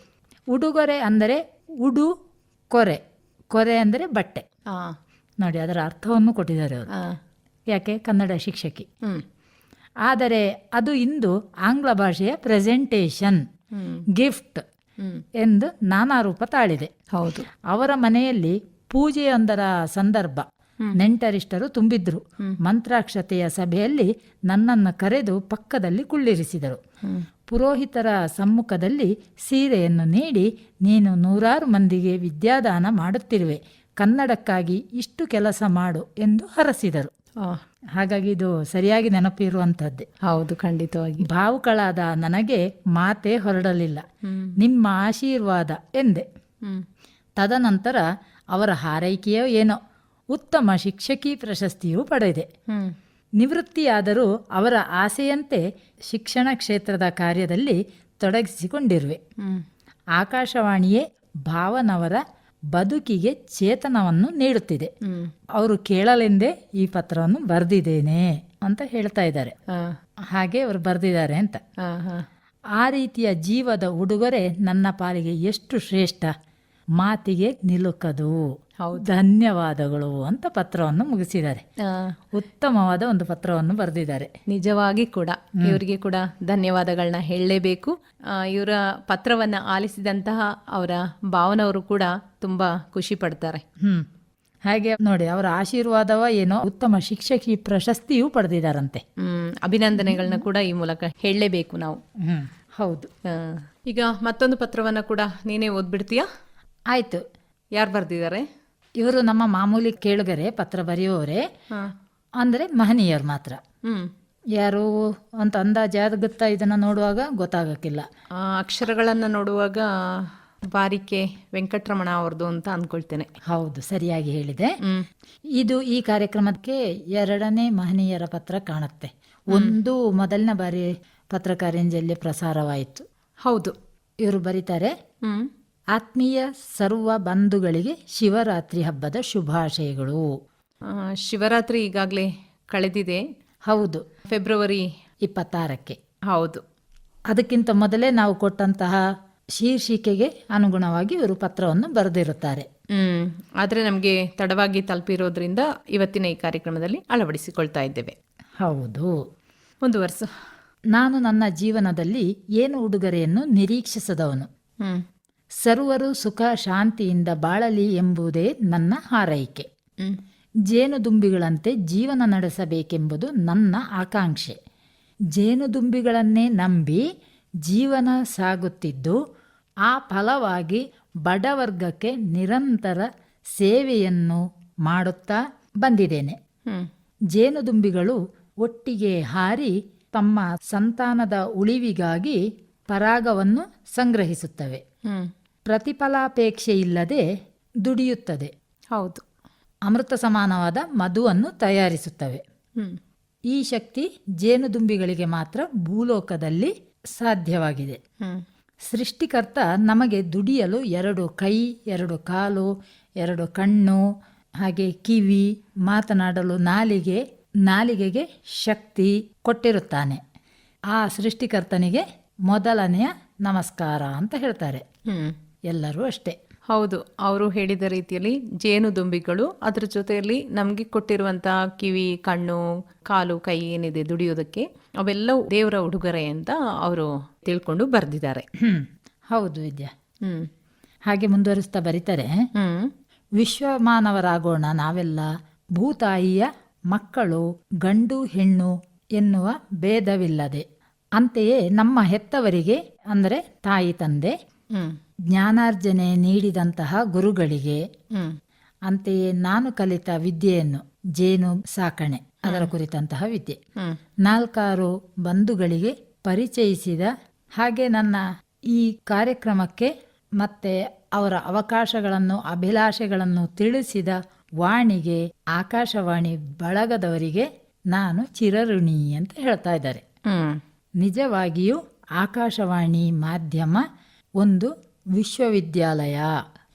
ಭಗವಂತ ಎಲ್ಲ ಜೀವ ಬಳಗದವರಿಗೆ ಆರೋಗ್ಯ, ಆಹಾರ, ಶಾಂತಿ, ನೆಮ್ಮದಿ ಕರುಣಿಸಲಿ ಎಂದು ಹಾರೈಸುವೆ. ಕಡೆಗೆ ಬರೀತಾರೆ, ಪತಂಗ, ಚಿಟ್ಟೆ, ಜೇನುದುಂಬಿಗಳಿಗೂ ಶುಭವಾಗಲಿ. ಸರ್ವ ಜೀವ ಸಂಕುಲ ಉಳಿಸುವ ಪಣ ತೊಡುವ ವಂದನೆಗಳು ಅಂತ ಪತ್ರವನ್ನು ಮುಗಿಸಿದ್ದಾರೆ. ಇವರಿಗೆ ಕೂಡ ನಾವು ಧನ್ಯವಾದಗಳನ್ನ ಹಾಗೆ ವಂದನೆಗಳನ್ನ ತಿಳಿಸೋಣ. ನೋಡಿ, ಅವರು ಯಾವುದೇ ಉಡುಗೊರೆಯನ್ನು ಅಪೇಕ್ಷಿಸಿಲ್ಲ. ಆದರೆ ಪ್ರಕೃತಿಯಲ್ಲಿ ಪ್ರಕೃತಿದತ್ತವಾಗಿ ನಮಗೆ ಸಿಕ್ಕಿದಂತಹ ಉಡುಗೊರೆಯನ್ನು ನಾವು ಚೆನ್ನಾಗಿ ಕಾಪಾಡಬೇಕು, ಅದನ್ನು ಉಳಿಸಿಕೊಳ್ಬೇಕು, ಮುಂದಿನ ತಲೆಮಾರಿಗೆ ಅದನ್ನು ಉಡುಗೊರೆಯಾಗಿ ನಾವು ಉಳಿಸಿಕೊಂಡು ಕೊಡಬೇಕು ಅಂತ ಈ ಪತ್ರದಲ್ಲಿ ತಿಳಿಸಿದ್ದಾರೆ. ಹೌದು, ಮುಂದಿನ ತಲೆಮಾರಿಗೆ ಅದೇ ಉಡುಗೊರೆ ನಾವು ಕೊಡುವಂಥದ್ದು ಅಂತ ಹೇಳೋದನ್ನು ಅವರು ಇಲ್ಲಿ ವ್ಯಕ್ತಪಡಿಸಿದ್ದಾರೆ ಅವರ ಪತ್ರದ ಮೂಲಕ. ಉಡುಗೊರೆಯನ್ನು ಯಾರು ಕೂಡ ಅಪೇಕ್ಷಿಸಿ ಪಡೆಯುವಂಥದ್ದಲ್ಲ, ಅದೊಂದು ಪ್ರೀತಿಯಿಂದ ಕೊಡುವಂಥದ್ದು ಅಂತ ನಾವು ತಿಳ್ಕೊಂಡಿದ್ದೇವೆ. ಹೌದು, ಖಂಡಿತವಾಗಿ ಇವರ ಪತ್ರಕ್ಕಾಗಿ ಧನ್ಯವಾದಗಳನ್ನು ಹೇಳೋಣ. ಹೌದು, ಹಾಗೆ ಸ್ವಲ್ಪ ದೊಡ್ಡದಾಗಿ ಅಕ್ಷರಗಳನ್ನ ಬರೆದ್ರೆ ಓದೋದಕ್ಕೆ ಅನುಕೂಲ ಆಗುತ್ತೆ ಅಂತ ಕೂಡ ಇವರಿಗೆ ತಿಳಿಸೋಣ. ಈಗ ಮುಂದಿನ ಪತ್ರ ನನ್ನ ಕೈಯಲ್ಲಿದೆ. ಯಾರದ್ದು? ಇದನ್ನು ಬರೆದಿದ್ದಾರೆ ಶಿವದೇವಿ ಅವನಿಶ್ಚಂದ್ರ ಅವರು, ಚೆಟ್ಟಿಮಾನಿ ಭಾಗಮಂಡಲ ಇಲ್ಲಿಂದ. ಇವರದ್ದೇ ಪತ್ರ ಕಳೆದ ಬಾರಿ ಒಂದು ಪ್ರಸಾರ ಆಗಿತ್ತು. ಹೌದು, ಅದು ಕವನವಾಗಿತ್ತು, ವಿಷಯಕ್ಕೆ ಪೂರಕವಾದದ್ದು. ಇದು ಲೇಖನ. ಇವರು ಒಬ್ರು ನಿವೃತ್ತ ಶಿಕ್ಷಕಿ ಅಲ್ಲ? ಹೌದು, ಖಂಡಿತವಾಗಿ. ನನಗೆ ದೊರೆತ ಮೊದಲ ಉಡುಗೊರೆ ಅಂತ ಹೇಳಿ ಇವರು ಬರಿತಾ ಇದ್ದಾರೆ. ಆಕಾಶವಾಣಿ ಪತ್ರಕಾರಂಜಿಗಾಗಿ ಅಂತ ಆರಂಭಿಸಿದ್ದಾರೆ. ಆಗ್ಲಿ, ಮುಂದುವರಿಸ್ತಾ ಬರೀತಾರೆ. 7ನೇ ತರಗತಿಯ ಬೋರ್ಡ್ ಪರೀಕ್ಷೆಯಲ್ಲಿ ನನಗೆ ಶಾಲೆಗೆ ಪ್ರಥಮ ಸ್ಥಾನ ಬಂದಿತ್ತು. ಅಪ್ಪನಿಗೆ ಆದ ಸಂಭ್ರಮವೋ ಹೇಳತೀರದು. ಆಗ ಅದರ ಬಹುಮಾನದ ಮೊತ್ತ 75 ರೂಪಾಯಿಗಳು. ನೋಡು ಆಗ ಹಣದ ಬೆಲೆ ಹೇಗಿತ್ತು ಅಂತ ಹೇಳಿ. 75 ರೂಪಾಯಿ ಆದರೂ ಕೂಡ ಸಾಮಾನ್ಯದ್ದಲ್ಲ. ಹೌದು, ಈವಾಗಿನ ಕಾಲಕ್ಕೆ ಅದು ದೊಡ್ಡ ಮೊತ್ತವೇ. ಹೌದು, ಅದನ್ನು ಬಹು ಉಪಯುಕ್ತವಾಗಿ ಎಲ್ಲರಿಗೂ ಅನುಕೂಲಕರವಾದ ವಸ್ತುವಾಗಿ ಮಾರ್ಪಡಿಸುವ ಆಲೋಚನೆ ಅಪ್ಪನದು. ಅಪ್ಪ ಅವರ ಗೆಳೆಯ ಕಾರ್ಪೆಂಟರ್ ಜಾರ್ಜ್ ಅವರ ಬಳಿ ಹೇಳಿ ಒಂದು ಚಂದದ ಮೇಜು ಸಿದ್ಧಪಡಿಸಿದರು. ಅದಕ್ಕೆ ಬಾಗಿಲುಗಳಿರುವ, ಮುಚ್ಚುವ ಕೋಣೆಗಳಿರುವ 4 ಪ್ರತ್ಯೇಕ ವಿಭಾಗಗಳು. ನಮ್ಮೆಲ್ಲರಿಗೂ ನಮ್ಮ ಪುಸ್ತಕ ಇತ್ಯಾದಿಗಳನ್ನು ಕ್ರಮಬದ್ಧವಾಗಿ ಜೋಡಿಸಿಕೊಳ್ಳುವ ವ್ಯವಸ್ಥೆ. ನನಗೆ ದೊರೆತ ಬಹುಮಾನ ಅಪ್ಪನ ಅಭಿಮಾನದ ಕೊಡುಗೆಯಾಗಿ ನಮ್ಮ ಮನೆಯ ಪ್ರೀತಿಯ ಅತಿಥಿಯಾಗಿ ರೂಪಾಂತರಗೊಂಡು ಬಂದು ನಮ್ಮ ವಿದ್ಯಾಭ್ಯಾಸದ ಅವಧಿಯಲ್ಲಿ ಎಡೆಬಿಡದೆ ಸಂಗಾತಿಯಾಗಿ ಸಾಗಿ ಬಂತು.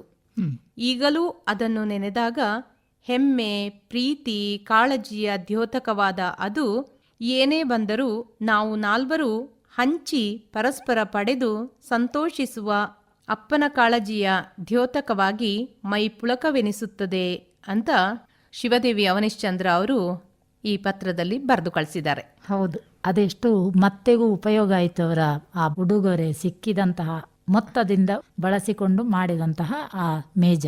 ಹೌದು, ಖಂಡಿತ. ಅದು ಕೇವಲ ಒಂದು ದಿನದ ಪ್ರಯೋಜನ ಅಲ್ಲ, ವರ್ಷ ಪೂರ್ತಿ ಅವರ ಜೀವನ ಪೂರ್ತಿ ಉಪಯೋಗವಾಗುವಂತಹ ಒಂದು ಮೇಜನ್ನು ಅಪ್ಪ ತಯಾರು ಮಾಡಿದ್ದಾರೆ. ಹಾಗಾಗಿ ಅಪ್ಪನಿಗೆ ಶಬಾಸ್ ಹೇಳಬೇಕು. ಹೌದು, ಖಂಡಿತ. ಯಾಕೆ ಕೇಳಿದರೆ ಅದರ ಉಪಯೋಗವನ್ನು ಹೇಗೆ ಸದುಪಯೋಗ ಪಡಿಸಿಕೊಳ್ಬೇಕು ಹೇಳೋದು ಅಪ್ಪನಿಂದ ಮಗಳು ಕಲಿತಾಗೆ ಆಯಿತು. ಹಣ ಆದರೆ ಖರ್ಚಾಗಿ ಹೋಗುತ್ತೆ. ಅದೇ ಒಂದು ಮೇಜಾದರೆ ಬಹುಪಯೋಗಿ ವಸ್ತು ಅದು. ಅಂದರೆ ಈಗಿನ ದಿನಗಳಲ್ಲಿ ಕೂಡ ಓದೋದಕ್ಕೆ ಬಳಸ್ಬೋದು, ಅಥವಾ ಏನಾದರೂ ವಸ್ತುಗಳನ್ನ ಇಟ್ಕೊಳ್ಳೋದಕ್ಕೆ ಅಚ್ಚುಕಟ್ಟಾಗಿ ಜೋಡಿಸಿ ಇಟ್ಕೊಳ್ಳೋದಕ್ಕೆ. ಸರಿಯಾಗಿ ಅವರೊಂದು ಶಿಕ್ಷಕಿಯಾದ ಕಾರಣ ಮುಂದಿನ ದಿನಗಳಲ್ಲೂ ಅವರಿಗೆ ಬರವಣಿಗೆ ಆಗಲಿ, ಏನೇ ಪ್ರಶ್ನೆ ಪತ್ರಿಕೆ ತಯಾರಿ ಇರ್ಬೋದು, ಏನೇ ಒಂದು ಮಾಡೋದಕ್ಕೂ ಆ ಮೇಜೆ ಎಷ್ಟು ಸಹಕಾರಿಯಾಗಿರುತ್ತೆ. ಹೌದು, ಅವಾಗ ಯಾವಾಗಲೂ ಅವರಿಗೆ ಅಪ್ಪನ ನೆನಪು ಸದಾ ಇರುತ್ತೆ ಅದರಲ್ಲಿ. ಹೌದೌದು, ಖಂಡಿತ. ಓದುವ ಸಲುವಾಗಿ ಅಲ್ಲದೆ ಹೋದ್ರೂ ಕೂಡ ಇಸ್ತ್ರಿ ಮಾಡೋದಕ್ಕಾದ್ರೂ ನಾವು ಬಳಸ್ತೇವೆ ಮೇಜನ್ನ. ಹಾಗೆ ಹೌದು, ಯಾವುದಾದ್ರೂ ಒಂದು ರೀತಿಯಲ್ಲಾದ್ರೂ ಪ್ರತಿದಿನ ಅದು ಉಪಯೋಗ ಆಗಿಯೇ ಆಗುತ್ತೆ. ಒಂದು ಅತ್ಯಮೂಲ್ಯವಾದ ಉಡುಗೊರೆಯನ್ನ ಕೊಟ್ಟಂತ ಅವರ ಅಪ್ಪನಿಗೆ ನಿಜವಾಗ್ಲೂ ನೀನು ಹೇಳಿದಾಗೆ ಒಂದು ದೊಡ್ಡ ಶ್ಲಾಘನೆಯನ್ನು ಹೇಳಲೇಬೇಕು. ಹೌದು, ಮಗಳ ಸಾಧನೆಯನ್ನು ನೋಡಿ ಅಪ್ಪ ಸಂಭ್ರಮಿಸಿದ ಆ ಕ್ಷಣಗಳು ಎಷ್ಟು ಅಂತ ಅದರಲ್ಲೇ ಗೊತ್ತಾಗತ್ತೆ. ಹೌದು, ಖುಷಿ ಆಯಿತು ನಮಗೆ ಕೂಡ ಪತ್ರವನ್ನು ಓದಿ. ಕೇಳುಗರಿಗೆ ಕೂಡ ಖುಷಿ ಆಗಿರ್ಬೋದು ಅಂತ ಅಂದ್ಕೊಳ್ಳೋಣ. ಈಗ ಮುಂದಿನ ಪತ್ರ ಯಾರ್ದಿದೆ? ದಕ್ಷಿಣ ಕನ್ನಡದಿಂದಲೇ ಬಂದಂತಹ ಇನ್ನೊಂದು ಪತ್ರ ಇದೆ. ಇವರ ಹೆಸರು ಅನ್ನಪೂರ್ಣ. ಇವರು ಪೆಲತ್ತಿಂಜ ಮನೆ, ಕೌಕ್ರಾಡಿ ಗ್ರಾಮ, ಕೊಕ್ಕಡ ಅಂಚೆ, ಕಡಬ ತಾಲೂಕಿನಿಂದ ಬರೆದವರು. ಖುಷಿಯ ವಿಚಾರ. ಇದು ಕೂಡ ಕಾರ್ಯಕ್ರಮಕ್ಕೆ ಮೊದಲ ಪತ್ರ ಇವ್ರದ್ದು. ಹೌದು, ಅದಕ್ಕೆ ಹೇಳಿದೆ ದಕ್ಷಿಣ ಕನ್ನಡದಿಂದಲೇ ಅಂತ. ದೂರದಿಂದನೇ ಬಂದಿದೆ ಈ ಪತ್ರ, ನಮ್ಮ ಪಕ್ಕದ ಜಿಲ್ಲೆಯಿಂದ ಬಂದಿದೆ. ಇವರ ಪತ್ರಕ್ಕೆ ಸ್ವಾಗತವನ್ನ ಹೇಳೋಣ. ಹೇಳಲೇಬೇಕು. ಹೌದು, ಇವರು ಒಂದು ಪತ್ರ ಇನ್ನೊಬ್ಬರಿಗೆ ಬರೆಯುವಾಗ ಹೇಗೆ ಬರೀತಾರೆ ಹಾಗೆ ಬರಿತಾ ಇದ್ದಾರೆ. ಮಾನ್ಯರೇ, ವಿಷಯ ನಿಮ್ಮ ಮಹಿಳಾ ಲೋಕ ಕಾರ್ಯಕ್ರಮದಲ್ಲಿ ನನ್ನ ಮೊದಲ ಉಡುಗೊರೆಯ ಪ್ರಸ್ತಾವನೆಯ ಕುರಿತು ಮೇಲ್ಕಂಡ ವಿಷಯಕ್ಕೆ ಸಂಬಂಧಿಸಿದಂತೆ, ಅಂದರೆ ಈಗ ಹೇಳಿದ ವಿಷಯಕ್ಕೆ ಸಂಬಂಧಿಸಿದಂತೆ ನಿಮ್ಮ ಮಹಿಳಾ ಲೋಕ ಕಾರ್ಯಕ್ರಮಕ್ಕಾಗಿ ನಾನೊಂದು ಪದ್ಯ ಬರೆದಿದ್ದೇನೆ ಅಂತ ಪದ್ಯವನ್ನು ಬರೆದಿದ್ದಾರೆ. ಆಗ್ಲಿ, ಒಳ್ಳೇದಾಯ್ತು. ಓದು. ಇವರು ಒಬ್ಬರಿಗೆ ಪತ್ರ ಬರೆಯುವಾಗ ನಾವು ಹೇಗೆ ಬರಿತೀವಿ ಅದೇ ರೀತಿ ಪತ್ರಕಾರಂಜಿಗೂ ಪತ್ರವನ್ನು ಬರೆದಿದ್ದಾರೆ. ಇರ್ಲಿ. ಅದಕ್ಕೆ ಒಂದು ಮೆಚ್ಚುಗೆಯನ್ನೇ ಸೂಚಿಸಬೇಕು. ಯಾಕೆ ಕೇಳಿದ್ರೆ ಗೌರವಾರ್ಥವಾಗಿ ಬರೆದಿದ್ದಾರೆ. ಹೌದು, ನಾವು ಈಗ ಗೌರವಯುತವಾಗಿಯೇ ಆ ಪದ್ಯವನ್ನು ಓದೋಣ. ನನಗೆ ತಿಳಿದ ಮಟ್ಟಿಗೆ ಓದಲು ಪ್ರಯತ್ನ ಮಾಡ್ತೇನೆ. ಆಯ್ತು. ಯಾಕೆ ಕೇಳಿದ್ರೆ ಇದಕ್ಕೆ ರಾಗ ಬೇಕಾ ಏನು ಅಂತ ಗೊತ್ತಿಲ್ಲ, ಅವರು ಯಾವ ಅರ್ಥದಲ್ಲಿ ಬರೆದಿದ್ದಾರೆ ಅಂತ. ನನಗೆ ಗೊತ್ತಾದ ರೀತಿಯಲ್ಲಿ ಓದ್ತೀನಿ. ಎಲ್ಲರ ಪ್ರತಿಭೆ ಒಂದೇ ರೀತಿಯಾಗಿರೋದಿಲ್ಲ. ಅವರ ಯೋಚನಾ ಲಹರಿ ಬೇರೆ ಇದ್ದಿರೋಕ್ಕೂ ಸಾಕು, ನಮಗೆ ಗೊತ್ತಿರಲ್ಲ ಅದು. ಏನೇ ಇರಲಿ, ಓದುವ ಪ್ರಯತ್ನವಂತೂ ನೀನು ಮಾಡ್ತಿದ್ದೀಯಲ್ಲ, ಅದಕ್ಕೆ ಖುಷಿ ಪಡಬೇಕು. ಓದು. ನಾನು ಅಜ್ಜಿಯೊಂದಿಗೆ ಮಾಡಿದೆ ಚೊರೆ, ನನಗೆ ಸಿಕ್ಕಿತು ಮೊದಲ ಉಡುಗೊರೆ. ನಾನು ಅಜ್ಜಿಯೊಂದಿಗೆ ಮಾಡಿದೆ ಚೊರೆ, ನನಗೆ ಸಿಕ್ಕಿತು ಮೊದಲ ಉಡುಗೊರೆ. ಅಜ್ಜಿಯವರು ಕೊಟ್ಟರು ಹಣ, ನನ್ನ ಕಿಸೆ ಸದ್ದು ಮಾಡಿತು ಜಣ ಜಣ. ಅಜ್ಜಿಯವರು ಕೊಟ್ಟರು ಹಣ, ನನ್ನ ಕಿಸೆ ಸದ್ದು ಮಾಡಿತು ಜಣ ಜಣ. ಅಜ್ಜಿಯವರು ಕೊಟ್ಟರು ಚಾಕಲೇಟು, ಅಪ್ಪನವರು ಕೊಟ್ಟರು ಬರೆವ ಸ್ಲೇಟು. ಅಜ್ಜಿಯವರು ಕೊಟ್ಟರು ಚಾಕಲೇಟು, ಅಪ್ಪನವರು ಕೊಟ್ಟರು ಬರೆವ ಸ್ಲೇಟು. ದಯವಿಟ್ಟು ಈ ಪತ್ರವನ್ನು 17/2/2025 ಸಂಜೆ ನಡೆಯುವ ನಿಮ್ಮ ಮಹಿಳಾ ಲೋಕ ಕಾರ್ಯಕ್ರಮದಲ್ಲಿ ಪ್ರಸ್ತಾಪಿಸಬೇಕಾಗಿ ವಿನಂತಿಸುತ್ತೇನೆ ಅಂತ ಬರೆದಿದ್ದಾರೆ. ಇವರ ವಿನಂತಿಯನ್ನ ಸ್ವೀಕರಿಸಲಾಗಿದೆ. ಆದರೆ ಆ ದಿನಕ್ಕೆ ಆ ಪತ್ರ ತಲುಪದೇ ಇರುವ ಕಾರಣ ಈ ಕಾರ್ಯಕ್ರಮದಲ್ಲಿ ನಾವು ಅಳವಡಿಸಿಕೊಳ್ತಾ ಇದ್ದೇವೆ ಅಂತ ಇವರಿಗೆ ತಿಳಿಸೋಣ. ಹೌದು, ಆದರೆ ಅದರಲ್ಲೂ ನಾವು ತಿಳಿಸಿದ್ದೀವಿ ಕೆಲವೊಂದು ಪತ್ರಗಳು ಮುಂದಿನ ಕಾರ್ಯಕ್ರಮದಲ್ಲಿ ಪ್ರಸಾರ ಆಗುತ್ತೆ ಅಂತ. ಹಾಗಾಗಿ ಅವರು ತಿಳ್ಕೊಂಡಿರ್ಬೋದು ಯಾಕೆ ಪ್ರಸಾರ ಆಗಿಲ್ಲ ಅಂತ, ಬೇಸರ ಪಡಿಸಿರಕ್ಕಿಲ್ಲ ಅಂತ ಒಂದು ನಮ್ಮ ಭಾವನೆ. ಹೌದು, ಕೆಲವೊಂದು ಪತ್ರಗಳು ತಡವಾಗಿ ಬಂದಿರೋದ್ರಿಂದ ಕೂಡ ಈ ಕಾರ್ಯಕ್ರಮದಲ್ಲಿ ನಾವು ಅಳವಡಿಸಿಕೊಂಡಿದ್ದೇವೆ. ಹೌದು, ಏನೇ ಆಗಲಿ ಅವರ ಒಂದು ಉತ್ತಮವಾದ ಕವನಕ್ಕೆ ಮೆಚ್ಚುಗೆಯನ್ನು ಸೂಚಿಸಿ ಧನ್ಯವಾದಗಳನ್ನು ಹೇಳುವ. ಹೌದು, ಖಂಡಿತ. ಪತ್ರಕಾರಂಜಿ ಕಾರ್ಯಕ್ರಮವನ್ನು ಮುಂದುವರಿಸೋದಕ್ಕೆ ಮುನ್ನ ಒಂದು ಹಾಡನ್ನು ಕೇಳೋಣ ಲಲಿತಾ. ಹೌದು ವಿದ್ಯಾ, ಕೇಳಲೇಬೇಕು.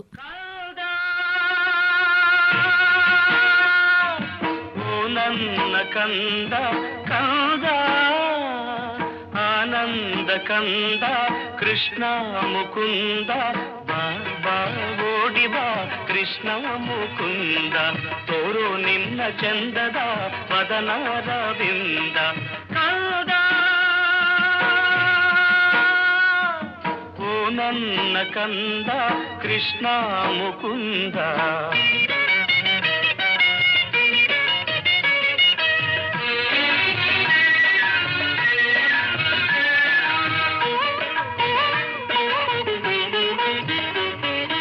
ಎಷ್ಟೋ ಸುತ್ತಿ ಬೆಟ್ಟ ಹತ್ತಿ ತೊಟ್ಟಿಲ ತಂದಿರುವೆ, ಪುಟಾಣಿ ಕಂದ ಹೂವಿನಂಥ ಹಾಸಿಗೆ ಹಾಸುವೆ.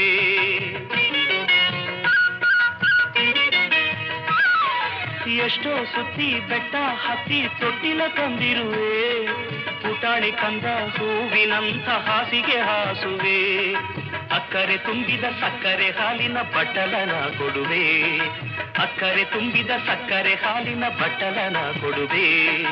ನನ್ನ ಎದೆಯ ತಂತಿ ಮೀಟಿ ಲಾಲಿ ಹಾಡುವೆ, ಲಾಲಿ ಲಾಲಿ ಜೋ ಜೋ ಕಂದ ಲಾಲಿ ಲಾಲಿ ಜೋ ಜೋ ಜೋ ಜೋ ಜೋ ಜೋ ಜೋ ಜೋ ಲಾಲಿ ಲಾಲಿ ಲಾಲಿ.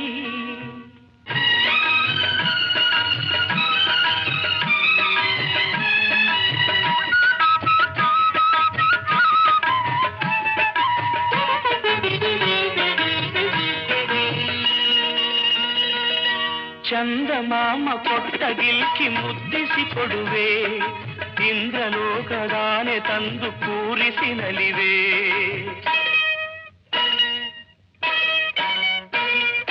ಚಂದಮಾಮ ಕೊಟ್ಟ ಗಿಲ್ಕಿ ಮುದ್ದಿಸಿ ಕೊಡುವೆ, ಇಂದ್ರಲೋಕದಾನೆ ತಂದು ಕೂರಿಸಿ ನಲಿವೆ. ಬೆಳ್ಳಿ ಬೆಟ್ಟ ಬೆಟ್ಟದ ಶಿವನ ಕೇಳಿ ನಂದಿಗೆ ತರುವೆ, ಬೆಳ್ಳಿ ಬೆಟ್ಟದ ಶಿವನ ಕೇಳಿ ನಂದಿಗೆ ತರುವೆ, ಅವರ ಸಂಗ ಸೇರಿ ನೀನು ಹಾಡೆಲು ಮಗುವೆ.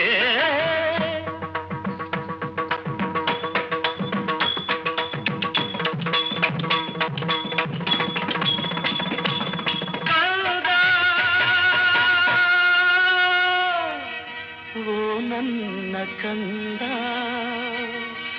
ಓ ನನ್ನ ಕಂದ. ಪತ್ರಕಾರಂಜಿ ಕಾರ್ಯಕ್ರಮವನ್ನು ಆಲಿಸ್ತಾ ಇದ್ದೀರಿ ಶ್ರೋತೃಗಳೇ. ಇವತ್ತಿನ ವಿಷಯ ನಿಮ್ಮ ಜೀವನದಲ್ಲಿ ನೀವು ಪಡೆದಂತಹ ಮೊದಲ ಉಡುಗೊರೆ ಅಂತ. ಈಗ ಮುಂದಿನ ಪತ್ರ ನನ್ನ ಕೈಯಲ್ಲಿದೆ. ಯಾರದ್ದು? ಇದು ವತ್ಸಲ ನಾರಾಯಣ ಅವರು ಬಾಳೆಲೆಯಿಂದ ಬರೆದಂಥ ಪತ್ರ. ಇವರು ಅವರ ಉಡುಗೊರೆ ಏನು ಅಂತ ಹೇಳಿ ಇದರಲ್ಲಿ ತಿಳಿಸಿದ್ದಾರೆ. ಬರೀತಾರೆ ಇವರು, 5 ವರ್ಷ 10 ತಿಂಗಳಿಗೆ ನನ್ನ 1ನೇ ತರಗತಿ ಆರಂಭ. ನನಗೆ ನೆನಪಿರುವ ಹಾಗೆ ಸ್ವಾತಂತ್ರ್ಯ ದಿನಾಚರಣೆಯಂದು ಕಾರ್ಪೊರೇಟರ್ ಅಧ್ಯಕ್ಷತೆಯಲ್ಲಿ ಕಾರ್ಯಕ್ರಮ, ನನಗೆ ಪ್ರಾರ್ಥನೆ ಮಾಡುವ ಅವಕಾಶ ಒದಗಿತ್ತು. ಗಣಪತಿಯ ಸಂಸ್ಕೃತ ಶ್ಲೋಕ ಮುದಾಕರಾತ ಮೋದಕಂ ಹಾಡಿದ್ದೆ. ಅದನ್ನು ಕೇಳಿ ಅವರನ್ನು ಸನ್ಮಾನಿಸುವಾಗ ಹಾಕಲು ಹೋದ ಹೂವಿನ ಹಾರವನ್ನು ನನ್ನನ್ನು ವೇದಿಕೆಗೆ ಕರೆದು ಹಾರ ಹಾಕಿ ಅಭಿನಂದಿಸಿದ್ದನ್ನು ಮರೆಯಲು ಸಾಧ್ಯವೇ ಇಲ್ಲ ಅಂತ ಬರೀತಾರೆ ಅವರು. ಮುಂದುವರಿಸ್ತಾ ಹೇಳ್ತಾರೆ, ಅದು ನನ್ನ ಮೊದಲ ಉಡುಗೊರೆ. ನಂತರ ಯಾವ ಸ್ಪರ್ಧೆ ಆದರೂ ಬಹುಮಾನ ಇಲ್ಲದೆ ಹಿಂತಿರುಗಿದ್ದೇ ಇಲ್ಲ. ಅಪ್ಪ ಅಮ್ಮ, ಸ್ನೇಹಿತರು, ಯಜಮಾನರು, ಮಕ್ಕಳು, ಅಣ್ಣ ತಮ್ಮಂದಿರು ಎಷ್ಟೇ ಉಡುಗೊರೆ ಕೊಟ್ಟಿದ್ದರೂ ಆ ಹೂವಿನ ಹಾರ ನನ್ನ ಕುತ್ತಿಗೆಯಲ್ಲಿ ರಾರಾಜಿಸಿದ್ದರ ಸಮಯ ನನ್ನಲ್ಲಿ ಹಸಿರಾಗಿದೆ ಅಂತ. ಅಂದು ಹತ್ತಿದ ವೇದಿಕೆಯ ರುಚಿ ಇಂದೂ ಮುಂದುವರಿದಿದೆ. ತಂದೆ ತಾಯಿಯರ ಪ್ರೋತ್ಸಾಹದಿಂದ ವೇದಿಕೆ, ಮೈಕ್ ತುಂಬಿದ ಸಭೆ ಕಂಡಾಗ ಭಯಭೀತಿ ಯಾವುದೂ ನನ್ನ ಪ್ರತಿಭೆಗೆ ಅಡ್ಡ ಬರಲೇ ಇಲ್ಲ ಅಂತ ಇವರು ಹೇಳ್ತಾ ಇದ್ದಾರೆ. ಹಾಗೆ ಮುಂದುವರಿಸ್ತಾ ಇವರು ಬರೆದಿದ್ದಾರೆ, ನಮ್ಮನೆ ರೇಡಿಯೋ ಕೆಟ್ಟಿದೆ, 15 ದಿವಸದಿಂದ ಬಾನುಲಿ ಕೇಳದೆ ಉಲಿತವೇ ಇಲ್ಲದಂತಾಗಿದೆ ಅಂತ ಬರೆದಿದ್ದಾರೆ. ಇವರ ರೇಡಿಯೋ ಬೇಗ ಸರಿಯಾಗಲಿ ಅಂತ ನಾವು ಆಶಿಸೋಣ. ಹಾಗೆ ಈ ಪತ್ರಕ್ಕಾಗಿ ಅವರಿಗೆ ಧನ್ಯವಾದಗಳನ್ನ ಕೂಡ ಹೇಳೋಣ. ಹೌದು, ಅವರು ಹೇಳಿದಂತೆ ಎಳವೆಯಲ್ಲೇ ಒಂದು ಪ್ರೋತ್ಸಾಹ ಸಿಕ್ಕಿದ ಕಾರಣ ಅವರು ನೋಡಿ ಎಷ್ಟೊಂದು ಉತ್ತುಂಗಕ್ಕೆ ಏರಿದ್ದಾರೆ ಅಂತ. ಹೌದು, ಖಂಡಿತವಾಗಿ. ಈಗ ಕಾರ್ಯಕ್ರಮದ ಕೊನೆಯಲ್ಲಿ ಯಾರ ಪತ್ರ ಇದೆ? ಮಡಿಕೇರಿಯಿಂದ ಗೀತಾ ಗಿರೀಶ್ ಅವರು ಬರೆದಂತಹ ಒಂದು ಪತ್ರ ಇದೆ. ಏನ್ ಬರೆದಿದ್ದಾರೆ ನೋಡೋಣ. ವಿಷಯ ಕೊಟ್ಟಾಗ ಅವರಿಗೆ ನೆನಪಾಗಿದ್ದು ಅಂತ ಬರೀತಾ ಇದ್ದಾರೆ. ನನ್ನವರು ನನಗಿತ್ತ ಒಂದು ವಾಚ್, ಕೈಗಡಿಯಾರ ಅಂತ ಹೇಳ್ತಾ ಇದ್ದಾರೆ. ಇದು 35 ವರ್ಷಗಳ ಹಿಂದಿನ ಕತೆ. ಹಿರಿಯರ ಸಮ್ಮುಖದಲ್ಲಿ ಅಧಿಕೃತವಾಗಿ ಮದುವೆ ನಿಶ್ಚಿತಾರ್ಥ ನಡೆದ ಕೆಲವು ದಿನಗಳ ನಂತರ ನಮ್ಮ ಭೇಟಿಯಾಯಿತು. ಅಂದು ಗೋಲ್ಡನ್ ಕಲರ್ ಸ್ಟ್ರೇಪ್ ಇರುವ ವಾಚ್ ನನಗೆ ಉಡುಗೊರೆಯಾಗಿ ನೀಡಿದರು. ಬಹುಶಃ ಸಮಯಕ್ಕೆ ಬೆಲೆ ಕೊಡಬೇಕು, ಸಮಯದ ಮಹತ್ವ ತಿಳಿದಿರಬೇಕು ಎಂಬ ಉದ್ದೇಶದಿಂದ ಕೂಡ ಪ್ರೀತಿಯಲ್ಲಿ ಸಮ್ಮಿಳಿತವಾದ ಭಾವನೆ ನನಗೆ ಅಂದು ಆಯಿತು ಅಂತ ಹೇಳ್ತಾರೆ. ಉಡುಗೊರೆ ಎಂದಾಗ ಮೊದಲು ನೆನಪಾಗಿದ್ದನ್ನು ನಿಮ್ಮೊಂದಿಗೆ ಈ ಪತ್ರಕಾರಂಜಿ ಮುಖೇನ ಹಂಚಿಕೊಂಡಿರುವೆ, ಶುಭ ಹಾರೈಕೆಗಳೊಂದಿಗೆ ಅಂತ ಗೀತಾ ಗಿರೀಶ್ ಅವರು ಪತ್ರವನ್ನು ಮುಗಿಸಿದ್ದಾರೆ. ಚೆನ್ನಾಗಿತ್ತು ಪತ್ರ. ಬಹುಶಃ ಇವರೆಲ್ಲರ ಪತ್ರಗಳನ್ನ ನೋಡ್ತಾ ಇದ್ರೆ ಅವರು ನಿಜಕ್ಕೂ ಜೀವನದ ಹಿನ್ನೋಟವನ್ನ ಮಾಡಿದ್ದಾರೆ ಅಂತ ಅಂದ್ಕೊಳ್ಳೋಣ. ಹೌದು, ಇವರ ಮದುವೆಯ ಆ ದಿನಗಳನ್ನ ಇದರಲ್ಲಿ ನೆನಪಿಸಿಕೊಂಡಿದ್ದಾರೆ. ಹೌದು, ಖಂಡಿತವಾಗಿ. ಒಲವಿನ ಉಡುಗೊರೆ ಕೊಡಲೇನು, ರಕುತದೆ ಬರೆದೆನು ಇದ ನಾನು. ಹೃದಯವೇ ಮಿಡಿದಿದೆ, ಬಯಕೆ 300 ನಿನ್ನಲ್ಲಿ ನುಡಿದೆ. ಒಲವಿನ ಉಡುಗೊರೆ ಕೊಡಲೇನು, ರಕುತದೆ ಬರೆದೆನು ಇದ ನಾನು. ಇಲ್ಲಿಗೆ ಬಂದಂತಹ ಎಲ್ಲ ಪತ್ರಗಳು ಮುಗಿದಿವೆ ಅಲ್ವಾ ಲಲಿತಾ? ಹೌದು, ಇವತ್ತಿನ ಪತ್ರಕಾರಂಜಿಯ ವಿಷಯವಾಗಿತ್ತು ನಿಮ್ಮ ಜೀವನದಲ್ಲಿ ನೀವು ಪಡೆದಂತಹ ಮೊದಲ ಉಡುಗೊರೆ. ಹೌದು, ಕಳೆದ ಬಾರಿ ನಾವು ಕೊಟ್ಟಂಥ ವಿಷಯ ಇದು. ಆದರೆ ಆ ಕಾರ್ಯಕ್ರಮದಲ್ಲಿ ಬಹಳಷ್ಟು ಪತ್ರಗಳು ಬಂದ ಕಾರಣ ನಾವು ಅಲ್ಲಿ ಅಳವಡಿಸಿಕೊಳ್ಳೋದಕ್ಕೆ ಸಾಧ್ಯವಾಗದೇ ಇದ್ದಂಥ ಪತ್ರಗಳನ್ನು ಈ ಕಾರ್ಯಕ್ರಮದಲ್ಲಿ ಅಳವಡಿಸಿಕೊಂಡಿದ್ದೆವು. ಮುಂದಿನ ದಿನಗಳಲ್ಲಿ ಕೂಡ ನಮ್ಮ ಶ್ರೋತೃಗಳು ಹೀಗೆ ಪ್ರತಿಕ್ರಿಯಿಸ್ತಾ ಇರಲಿ, ಪತ್ರಗಳನ್ನ ಬರಿತಾ ಕಾರ್ಯಕ್ರಮಕ್ಕೆ ಸ್ಪಂದಿಸ್ತಾ ಇರಲಿ ಅಂತ ಹೇಳುವಂಥ ಆಶಯದೊಂದಿಗೆ ಈಗ ಪತ್ರಕಾರಂಜಿ ಕಾರ್ಯಕ್ರಮದ ಕೊನೆಯ ಹಂತವನ್ನ ತಲುಪಿದ್ದೇವೆ ಲಲಿತಾ. ಈಗ ನಮ್ಮ ಜೀವನದ ಮೊದಲ ಉಡುಗೊರೆಯನ್ನ ಹಂಚಿಕೊಳ್ಳುವಂತ ಸಮಯ. ನಿನಗೆ ಸಿಕ್ಕಿದ ಉಡುಗೊರೆ ಏನು ಹೇಳ್ತೀಯಾ? ನನಗೆ ನೆನಪಿರುವ ಹಾಗೆ ನನಗೆ ಸಿಕ್ಕಿದಂತಹ ಮೊದಲ ಉಡುಗೊರೆ ಅಂದ್ರೆ ನನ್ನ ದೊಡ್ಡ ಅಣ್ಣ ಕೊಟ್ಟಂತ ಒಂದು ಸುಂದರವಾದ ಕರವಸ್ತ್ರ. ಅದು ಯಾಕೆ ತುಂಬಾ ನೆನಪು ಅಂತ ಹೇಳಿದ್ರೆ, ಆ ಅಣ್ಣ ಇವತ್ತಿಗೆ ನನ್ನ ಜೊತೆ ಇಲ್ಲ. ಆದ್ರೆ ಆಗ ಕೊಟ್ಟಂತ ಕರವಸ್ತ್ರ ಏನಿತ್ತು ಅದು ತುಂಬಾ ಸುಂದರವಾಗಿತ್ತು. ನಾನು ಹೇಳಿದ ಹಾಗೆ ಈಗಿನ ಹಾಗೆಲ್ಲ ಮೊದಲೆಲ್ಲ ಕರವಸ್ತ್ರಗಳು ಅಷ್ಟು ಚೆನ್ನಾಗಿರ್ತಿದ್ವು, ಬಣ್ಣದಿಂದ ತುಂಬಿರ್ತಿದ್ವು, ಮತ್ತೆ ಒಂದು ರೀತಿ ಅದು ಮಾಸ್ತಿರ್ಲಿಲ್ಲ ಅಷ್ಟು ಬೇಗ. ಈಗೆಲ್ಲಾದ್ರೆ ಒಂದು ಕರವಸ್ತ್ರ ನಾವು ತಗೊಂಡ್ರೆ ಅದು ಒಂದೆರಡು ಸರಿ ನಾವು ಅದನ್ನ ಉಪಯೋಗಿಸಿದ್ರೆ ಅದು ಮಾಸಿ ಹೋಗುತ್ತೆ. ಹೌದು. ಇನ್ನು ಒಂದು, ಅವಾಗ ಕರವಸ್ತ್ರ ತೆಕ್ಕೊಳ್ಳೋದೇ ಕಷ್ಟ ಇತ್ತು. ಆಗಿನ ಕಾಲದಲ್ಲಿ ಯಾರು ಕೂಡ ಕರವಸ್ತ್ರವನ್ನು ಕೊಂಡುಕೊಳ್ಳುತ್ತಿತ್ತಿಲ್ಲ. ಮನೆಯಲ್ಲೇ ಯಾವುದೋ ಒಂದು ಬಟ್ಟೆಯನ್ನು ತುಂಡು ಮಾಡಿ ಕರವಸ್ತ್ರದಾಗಿ ಉಪಯೋಗಿಸ್ಕೊಳ್ತಿದ್ರು. ಹೌದು. ನನಗೂ ಅಷ್ಟೇ. ನೀನು ಕೇಳಬೇಕಾದ್ರೆ ನಾನೇ ಹೇಳಿಬಿಡ್ತೇನೆ. ಯಾಕೆಂದರೆ ಸಣ್ಣದಲ್ಲಿ ಕೊಟ್ಟಿರ್ತಾರೆ, ಆದರೆ ಅದು ಯೋಚನೆ ಇರಲ್ಲ. ಈಗ ನನ್ನ ಮಾವಂದಿರು ಬಟ್ಟೆ ಕೊಟ್ಟಿದ್ದಾರೆ ಅಂತ ಎಲ್ಲ ಹೇಳ್ತಾ ಇದ್ರು ಅಮ್ಮ, ಆದರೆ ನನಗೆ ಅದು ತೆಕ್ಕೊಂಡದ್ದು ಯೋಚನೆ ಬರಲ್ಲ. ನನಗೆ ಯಾವಾಗಿಂದ ಯೋಚನೆ ಬರುತ್ತೆ ಅಂದರೆ, ನಾನು ಶಾಲೆಗೆ ಹೋಗೋಕೆ ಶುರು ಮಾಡಿದಲ್ಲಿಂದ, ಅಂದರೆ 1ನೇ ಕ್ಲಾಸಿಗೆ. ನಾನು ನೇರವಾಗಿ 1ನೇ ಕ್ಲಾಸಿಗೆ ಹೋದ್ದು. ಯಾವುದೇ KGಗೂ ಹೋಗ್ಲಿಲ್ಲ, ಅಂಗನವಾಡಿಗೂ ಹೋಗಿಲ್ಲ. 1ನೇ ಕ್ಲಾಸು. 1ನೇ ಕ್ಲಾಸಲ್ಲಿ ಹೋದಾಗ ಈ ಕಾಳು ಹೆಕ್ಕುವುದು ಮತ್ತೆ ಓಟದ ಸ್ಪರ್ಧೆ ಎಲ್ಲ ಇಡ್ತಾರಲ್ಲ, ನನಗೆ ಸ್ವಲ್ಪ ಆಟೋಟ ಅಂದ್ರೆ ಖುಷಿ ಇತ್ತು ಆವಾಗ. ಈಗಲೂ ಉಂಟು, ಆದರೆ ಈಗ ಸ್ವಲ್ಪ ಹಿಂದೆ. ಆವಾಗ ಅದರಲ್ಲಿ ತುಂಬಾ ಖುಷಿಯಿಂದ ಭಾಗವಹಿಸುತ್ತಿದ್ದೆ. ಕಾಳು ಹೆಕ್ಕುವುದರಲ್ಲಿ ಅದು ಹೇಗೆ ಅಂತ ಗೊತ್ತಿಲ್ಲ, ಸರ್ ಹೇಳಿದ್ರು ಹಾಗೆ ಮಾಡಿದೆ, ಅಷ್ಟೇ ಗೊತ್ತು. ಇವತ್ತಿಗೂ ಅದು ಯೋಚನೆ ಆಗುತ್ತೆ. ಎಲ್ಲರದ್ದು ಕಾಳು ಹೆಕ್ಕೋಕೆ ಶುರು ಆಗುವಾಗ್ಲೇ ನಂದು ಮುಗಿದು ಹೋಗಿತ್ತು. ಎಲ್ಲ ಸಣ್ಣ ಮಕ್ಕಳೆಲ್ಲ, ಅವರು ಸರ್ ಹೇಳಿದಷ್ಟು ಮಾಡ್ಬೇಕು ಅಷ್ಟೇ ಗೊತ್ತು, ಅದು ಏನು ಅಂತೆಲ್ಲ ಗೊತ್ತಿಲ್ಲ. ಅಷ್ಟು ಮಾಡಿ ಮುಗಿಸಿದ್ದೆ. ಮತ್ತೆ ನೋಡುವಾಗ ವಾರ್ಷಿಕೋತ್ಸವದ ದಿನ ಕರೆದು ಫಸ್ಟ್ ಪ್ರೈಸ್ ಲಲಿತನಿಗೆ ಅಂತ ಹೇಳಿ ಕೊಟ್ಟಾಗ ಆದ ಸಂತೋಷವೇ ಬೇರೆ. ಕೊಟ್ಟಿದ್ದೇನು ಸಣ್ಣದೊಂದು ಪುಟಾಣಿ ಗ್ಲಾಸ್. ಇವಾಗ ಕಾಣುತ್ತೆ ಅದಕ್ಕೆ ಎಷ್ಟು ಸಂಭ್ರಮ ಪಟ್ಟಿದ್ದೆ ಅಂತ ಹೇಳೋದು. ಮನೆಗೆ ಬಂದು ನನಗೆ ಇಂಥ ಪ್ರೈಸ್ ಸಿಕ್ಕಿದೆ, ನಾನು ಓಡಿದ್ದೆ, ಅದು ಸಿಕ್ಕಿದೆ ಅಂತ ಒಂದೇ ಹೇಳೋದು. ಅದು ಏನು ಅಂತ ಗೊತ್ತಿಲ್ಲ. ಯಾರಿಗೂ ಬೇರೆಯವರಿಗೆ ಆ ಗ್ಲಾಸನ್ನು ಕೊಡೋದೂ ಇಲ್ಲ. ಅದು ನನಗೆ ಆ ಗ್ಲಾಸಲ್ಲಿ ಯಾವತ್ತಿದ್ರು ನಾನೇ ಕಾಫಿ ಕುಡಿಬೇಕು, ನಾನೇ ನೀರು ಕುಡಿಬೇಕು, ಇನ್ಯಾರು ಮುಟ್ಟುವಾಗಿಲ್ಲ. ಆಮೇಲೆ ಅದು ಬಿಟ್ಟು ಹೋಯ್ತು, ಬೇರೆ ಸಿಕ್ಕಿದ ಮೇಲೆ. ಒಂದಷ್ಟು ದಿನಗಳಿಗೆ ಮಾತ್ರ ಅದು ಸೀಮಿತ ಆಗಿತ್ತು. ಅದು ಇವತ್ತಿಗೂ ನೆನಪಾಗುತ್ತೆ. ಯಾರು ಮುಟ್ಟಿದ್ರು ಅವರಿಗೆ ಜೋರೆ. ಅಂದ್ರೆ ಅದು ನಮ್ಮ ಯೋಚನೆಗೆ ಬರುವ ಸಮಯದಲ್ಲಿ ಅದು ಇದು ಒಂದು. ಹಾಗಾಗಿ ಅದುವೇ ನನ್ನ ಮೊದಲ ಉಡುಗೊರೆ ಅಂತ ನಾನು ತಿಳ್ಕೊಂಡಿದ್ದೀನಿ. ಬಹುಶಃ ಎಲ್ರಿಗೂ ಕೂಡ ಹೀಗೆ. ಅಂದ್ರೆ ಕೆಲವೊಂದು ವಯಸ್ಸಿನಲ್ಲಿ ನಮ್ಗೆ ಅದು ಗೊತ್ತಿರೋದಿಲ್ಲ. ಬಾಲ್ಯದಲ್ಲಿ ಏನ್ ಕೊಟ್ಟಿರ್ತಾರೆ, ಈಗ ನಾಮಕರಣದಲ್ಲಿ ಕೊಟ್ಟಿರ್ತಾರೆ ಮಕ್ಕಳಿಗೆ, ಅದು ಕೂಡ ಉಡುಗೊರೆ ಅಲ್ವಾ? ಹಾಗಾಗಿ ಎಲ್ಲದಕ್ಕಿಂತ ಮುಖ್ಯವಾಗಿ ನಮ್ಮ ಜೀವನವೇ ನಮ್ಮ ಅಪ್ಪ ಅಮ್ಮ ಕೊಟ್ಟಂತ ದೊಡ್ಡ ಉಡುಗೊರೆ ನೀನ್ ಹೇಳಿದಾಗೆ. ಅದು ಎಲ್ಲರಿಗೂ ಮೊದಲ ಉಡುಗೊರೆ ಆಗಿರುತ್ತೆ.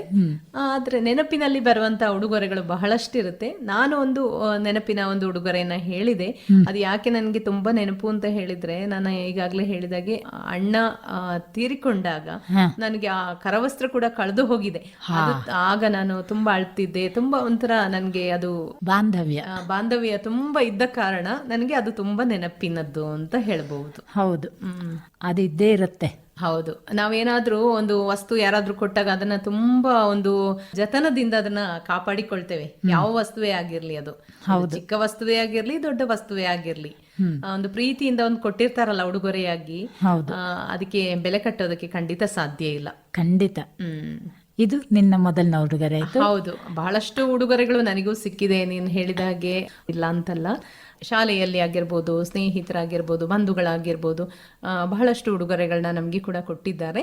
ಇನ್ನೂ ಮುಂದುವರೆದು ಹೇಳಬೇಕು ಅಂತ ಹೇಳಿದ್ರೆ, ವಾಣಿ ಚಂಗಮ್ಮಯ್ಯ ಅವರು ಬರೆದ ಹಾಗೆ ರೇಡಿಯೋ ಕೂಡ ನಮ್ಮೆಲ್ಲರ ಜೀವನದಲ್ಲಿ ಕೂಡ ಒಂದು ಅಮೂಲ್ಯವಾದ ಉಡುಗೊರೆ. ಹಾಗೆ ನಮ್ಮ ಜೀವನ ಕೂಡ ಅಪ್ಪ ಅಮ್ಮ ಕೊಟ್ಟಂತ ಒಂದು ಉಡುಗೊರೆ, ವಿದ್ಯಾಭ್ಯಾಸ ಎಲ್ಲವೂ ಕೂಡ ಕೆಲವೊಂದು ಪತ್ರಗಳಲ್ಲಿ ಇತ್ತಲ್ವಾ, ಹಾಗೆ ಆಗ್ಲಿ. ಹೌದು, ಇದಾಗಿತ್ತು ನನ್ನ ನಿನ್ನ ಮೊದಲ ಉಡುಗೊರೆ. ಹೌದು. ಕಾರ್ಯಕ್ರಮವನ್ನ ಮುಗಿಸೋದಕ್ಕೆ ಮುನ್ನ ನಮ್ಮ ವಿಳಾಸವನ್ನೊಮ್ಮೆ ಹೇಳ್ಬಿಡೋಣ ಲಲಿತಾ. ನಿಲಯದ ನಿರ್ದೇಶಕರು ಪತ್ರಕಾರಂಜಿ, ಮಹಿಳಾ ಲೋಕ ವಿಭಾಗ, ಆಕಾಶವಾಣಿ ಮಡಿಕೇರಿ 571-201. ಹೀಗೆ ಎಲ್ಲರೂ ನಿರಂತರವಾಗಿ ಪತ್ರ ಬರಿತಾ ಸ್ಪಂದಿಸ್ತಾ ಇರಲಿ ಕಾರ್ಯಕ್ರಮಕ್ಕೆ ಅಂತ ಹೇಳ್ತಾ ಇವತ್ತಿನ ಮಹಿಳಾ ಲೋಕದ ಪತ್ರಕಾರಂಜಿ ಕಾರ್ಯಕ್ರಮವನ್ನು ಇಲ್ಲಿಗೆ ಮುಗಿಸ್ತಾ ಇದ್ದೇವೆ ಶ್ರೋತೃಗಳೇ. ಪತ್ರ ಬರೆದಂತ ಹಾಗೆ ಆಲಿಸಿದಂತ ನಿಮ್ಮೆಲ್ಲರಿಗೂ ಮತ್ತೊಮ್ಮೆ ಧನ್ಯವಾದಗಳು. ನಮಸ್ಕಾರ. ಪತ್ರ ಬರೆಯಲ ಇಲ್ಲ ಚಿತ್ರ ಬಿಡಿಸಲ, ಹೇಗೆ ಹೇಳಲಿ ನನ್ನ ಮನದ ಹಂಬಲ, ಮಾತನಾಡಲ ಇಲ್ಲ ಹಾಡು ಹಾಡಲ, ಹೇಗೆ ತಿಳಿಸಲಿ ನನ್ನ ಎದೆಯ ತಳಮಳ, ಪತ್ರ ಬರೆಯಲ. ಕಾರ್ಯಕ್ರಮ ನಿರ್ವಹಣೆ PM ಜಗದೀಶ್.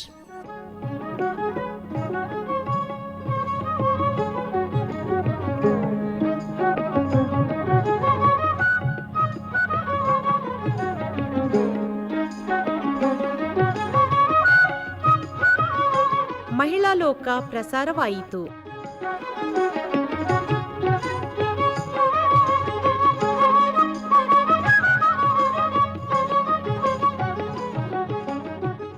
ಈ ಕಾರ್ಯಕ್ರಮ ಆಕಾಶವಾಣಿ ಮಡಿಕೇರಿ ಕೇಂದ್ರದಿಂದ ಮೂಡಿಬಂತು.